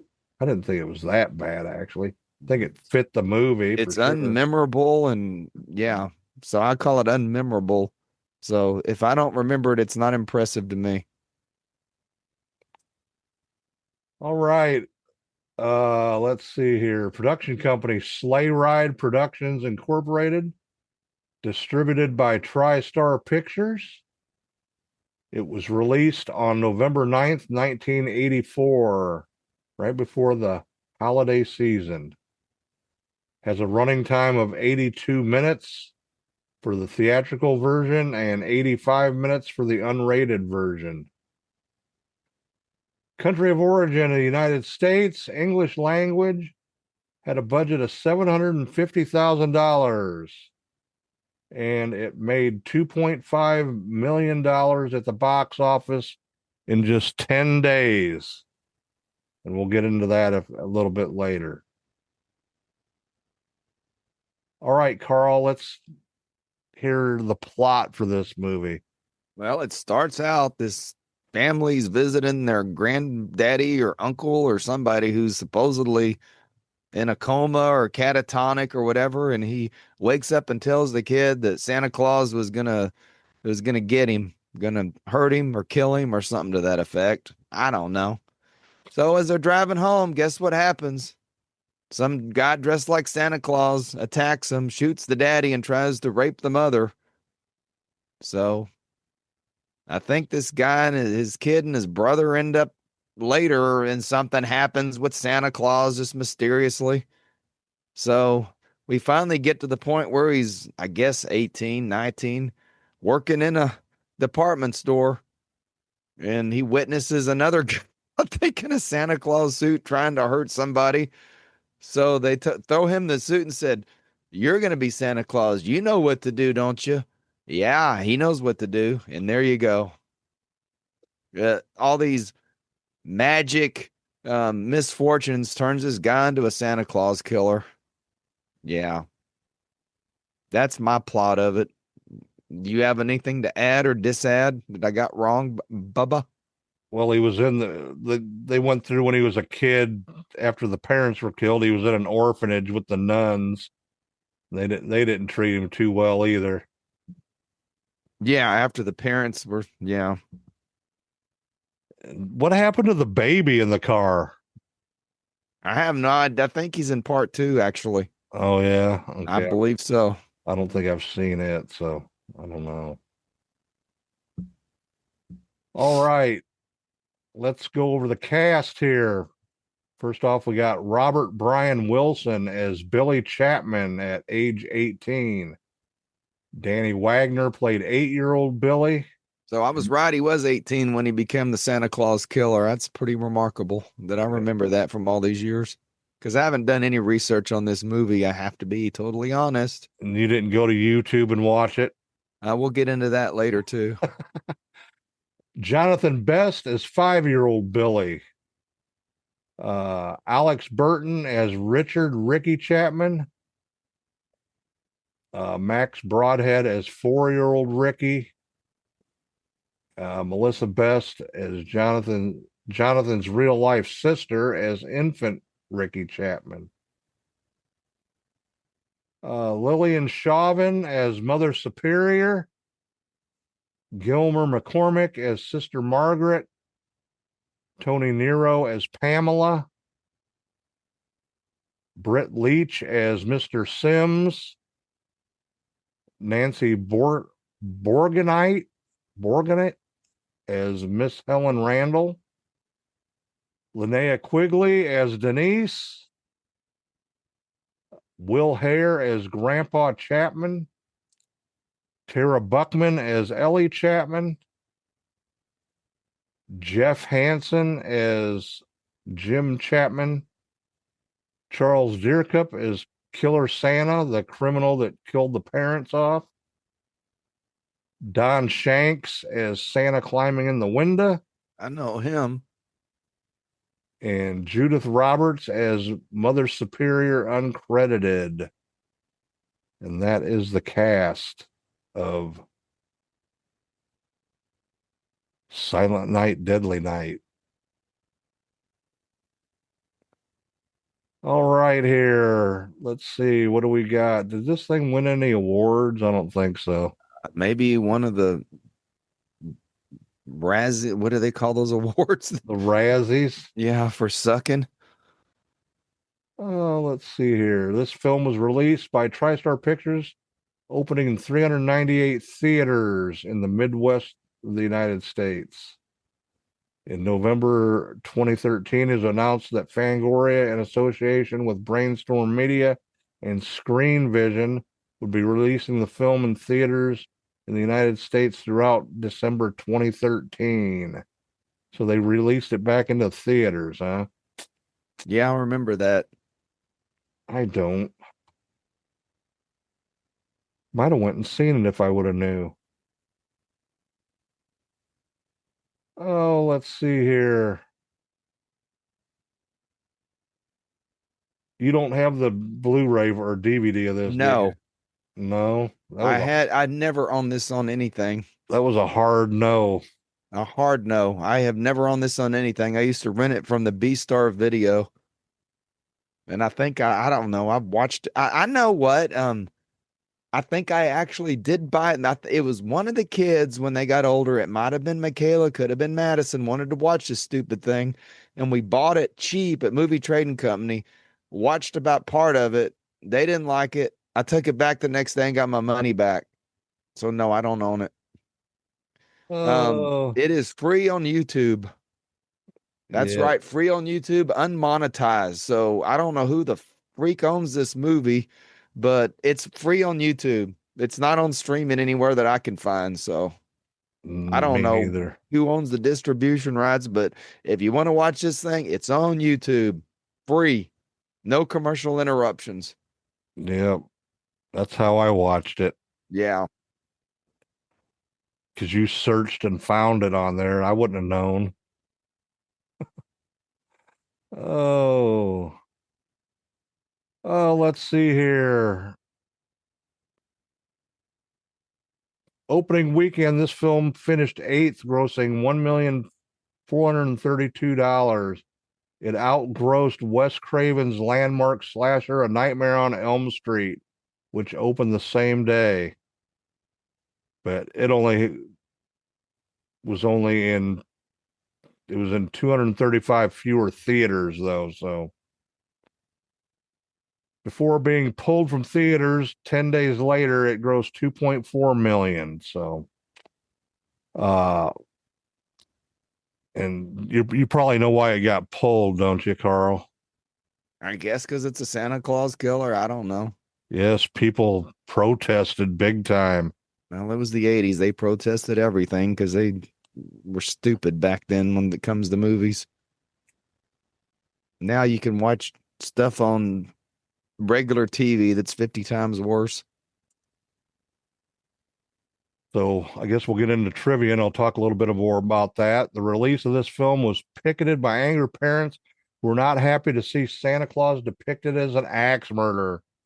Despite the fact that Tales from the Crypt from 1972 had done the exact same thing 12 years earlier, and the movie Christmas Evil from 1980 had done the exact same thing 4 years earlier. As a result, box office receipts plummeted once the film was pulled from theaters after barely 2 weeks. The film was then shelved for another year before it was released on VHS Uncut, which has since gone out of print. So you can't get it on VHS anymore. You can't get anything on VHS anymore. That's sort of an oxymoron. This film was known as Sleigh Ride throughout its production. TriStar decided to change the title to Silent Night, Deadly Night at the last minute.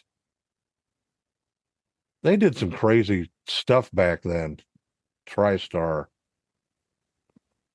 Changing names around and stuff. There's a couple other movies we've done where they've done that. Let's see here. The group formed to protect the film and lobby for it to be removed from theaters was called Citizens Against Movie Madness. Well, you know what? I don't normally agree with that, but for this particular movie, I'm with movie madness people. I totally agree with them. 100%. Had the movie stayed in theaters longer, TriStar Pictures estimated it would have earned well over $20 million. I don't see that happening. Many of the kill scenes were directed by editor Michael Spence due to director Charles E. Sellier Jr. being uncomfortable with handling the gore-heavy parts of the film. Because he was a documentary director, probably. I don't know why he wanted to make this thing. I never did understand that. I guess he thought he was going to get rich off of it. I mean, you know, we all do weird things for money sometimes. Yep. Maybe they couldn't find anybody else to do it. Don't know. 6 minutes of footage was edited out of the film out of fear of a potential X rating, reducing the running time from 85 minutes to 79 minutes. The cut scenes included a few extra character beats and some more gory shots. For the Blu-ray release of the film, a search was conducted for the missing footage to prepare an uncut version of the film. And even though the footage was discovered in a TriStar Pictures vault, it had been kept in such poor condition that any restoration would be impossible. If watching the Blu-ray, one can see the noticeable drop in quality between the standard definition inserts and the original theatrical footage. So that's another one of them crappy Blu-rays that they put out. Yeah. Since the film's re-release in the spring of 1985, almost all advertising for the film, only excluding the Fangoria film's release in 2013, and cover art for all U.S. video releases has been focused on the controversy it created in 1984. Mickey Rooney, one of the vocal detractors of the film in 1984, surprised people when he starred in Silent Night, Deadly Night 5, The Toy Maker, in 1991. How many of these are there? Don't know and don't care. Leading some to call him a hypocrite. He is a hypocrite. I agree with him. It has been theorized that the film was shot under the title The Toy Maker and the name Silent Night, Deadly Night was added in post-production. That I think I remember that, and that's probably true. Because some idiot thought that using the Silent Night, Deadly Night name was still worth money, and it never was worth money to begin with. And that if Rooney knew that the film was a Silent Night, Deadly Night sequel before shooting began, he wouldn't have appeared in the film, considering his feelings towards the original film. He was nevertheless willing to play a killer dressed in a Santa suit. Yeah. The film's controversy led to Charles Sellier having difficulty finding more work as a director, forcing him to retire from filmmaking and focus on producing instead. I don't see why that would happen, why that would have anything to do. Because this movie's terrible.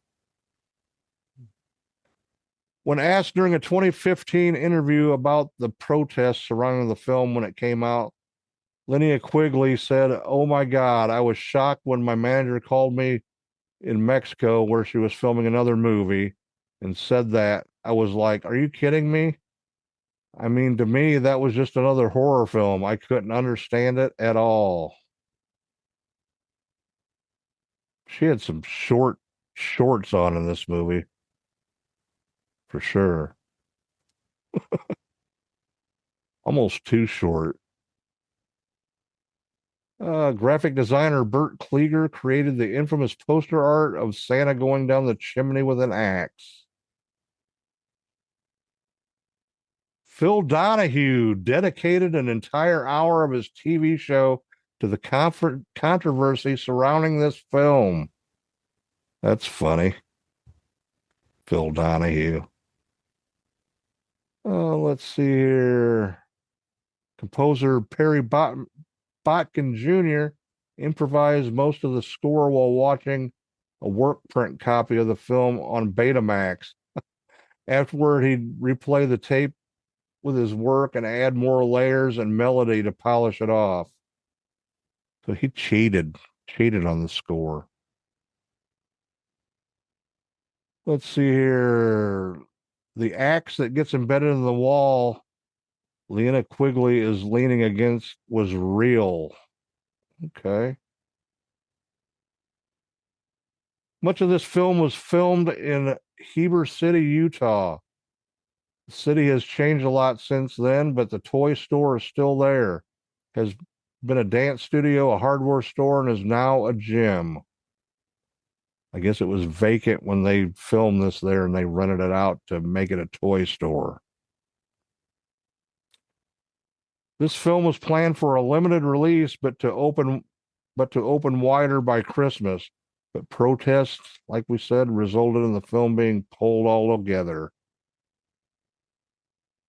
Let's see here. As the film's TV ads were pulled off the networks because of the trailer showing Santa carrying an axe, which practically depicted him as a mass murderer, this motivated parents to protest.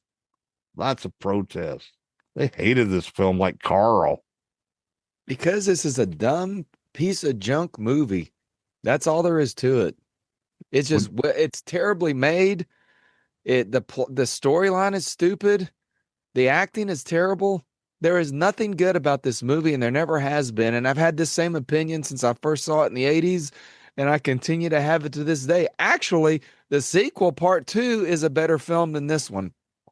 Okay. I have seen the sequel, at least part 2. I might have seen part 3, but after that, I lost interest. But this is a bad, bad movie. The guy should have stuck to directing documentaries. So I agree with all these people. It's almost a parody of something. Of terrible filmmaking. So that's all there is to it, Brett. This is not a good film. Nothing about it works. So what are you rating it then? I'll give it a 1. And I don't even know why I give it that high. Okay. I just don't. Now, like I said, this is a movie that, and I even wanted to try to rewatch it, but like I said, one of the kids wanted to see it, and they got through a little bit, and they're like, no, I don't want to watch this anymore. So we took it back and sold it, or not sold it. We got our money back because Movie Trading Company will give you like a 48-hour grace period, which they still do, by the way. Gotcha. No, this is a terrible movie. I don't even know why you picked that for this episode, Brett. We should have done Krampus 2, like you originally said. Krampus 2. Maybe we'll do Krampus 2 next year. I'm not doing any more Christmas movies after this. You ruined it for me. Sorry, Jimbo. Well, Brett has totally ruined Christmas for me. Most of them are stupid, though. Most of the Christmas horror ones are stupid. Well, Brett's ruined Christmas for me now. All right. Well, I'm not gonna do it as bad as you. I didn't think it was that bad. It's You're a bad saying. movie. And it's not because it's gory or it's not because it's violent. It's because it's just a dumb movie. It's a dumb concept and a terrible story and bad acting. Nothing good about it, Brett. Save it if you can try. I don't think I can save it after that. I can't even follow that. Right. Even the special effects were sort of stupid in it. They were. Just, we could have probably did better. Well, I mean, obviously, there's a reason why this director's career was ruined after he'd made this movie. That's not a coincidence. Yeah, I can see that too now. I'm just being honest. I mean, and I've how many horror movies have I seen? A bunch, and this one's just not a good movie. All right. Well, I'm going to give it a 2. I don't know why. That's as high as I can give it. I'm just being a little nice, I guess. Because I don't know. I watched it last night and I don't know. It had its ups and downs. Plenty of downs. More downs, probably. You're right. Plenty of downs. It definitely don't hold up. So no, it's a terrible movie. It was terrible in the 80s. It's terrible now. That's why it's free on YouTube, unmonetized. I haven't found a movie yet that was actually released in the theaters that's free on YouTube, unless it's just flat in public domain. And this isn't, I don't think, because it's actually out on a fairly new Blu-ray release. So I don't know, man. Gotcha. I have no more to say about it. All Merry right. Christmas, and that's all we got for don't Silent watch this Night. movie, people. Don't watch it. The sequel's better. The sequel's actually not a bad movie. I don't know who made that. Maybe we'll look at that one next year. Maybe. We'll see. I think it's that baby that disappeared in the sequel. I don't know. All right, everybody. I guess that's all we got for Silent Night, Deadly Night. If you like what you hear, hopefully, you can check us out on all the podcast platforms, and we are on YouTube if you want to look That's at our where ugly we primarily mugs. live now, is on YouTube, if you're wondering. Yeah, we're mostly on YouTube, but we still put the audio version out for everybody so that don't want to look at us. So we're on all the social medias. Check us out, and Merry Christmas, everybody, and stay evil.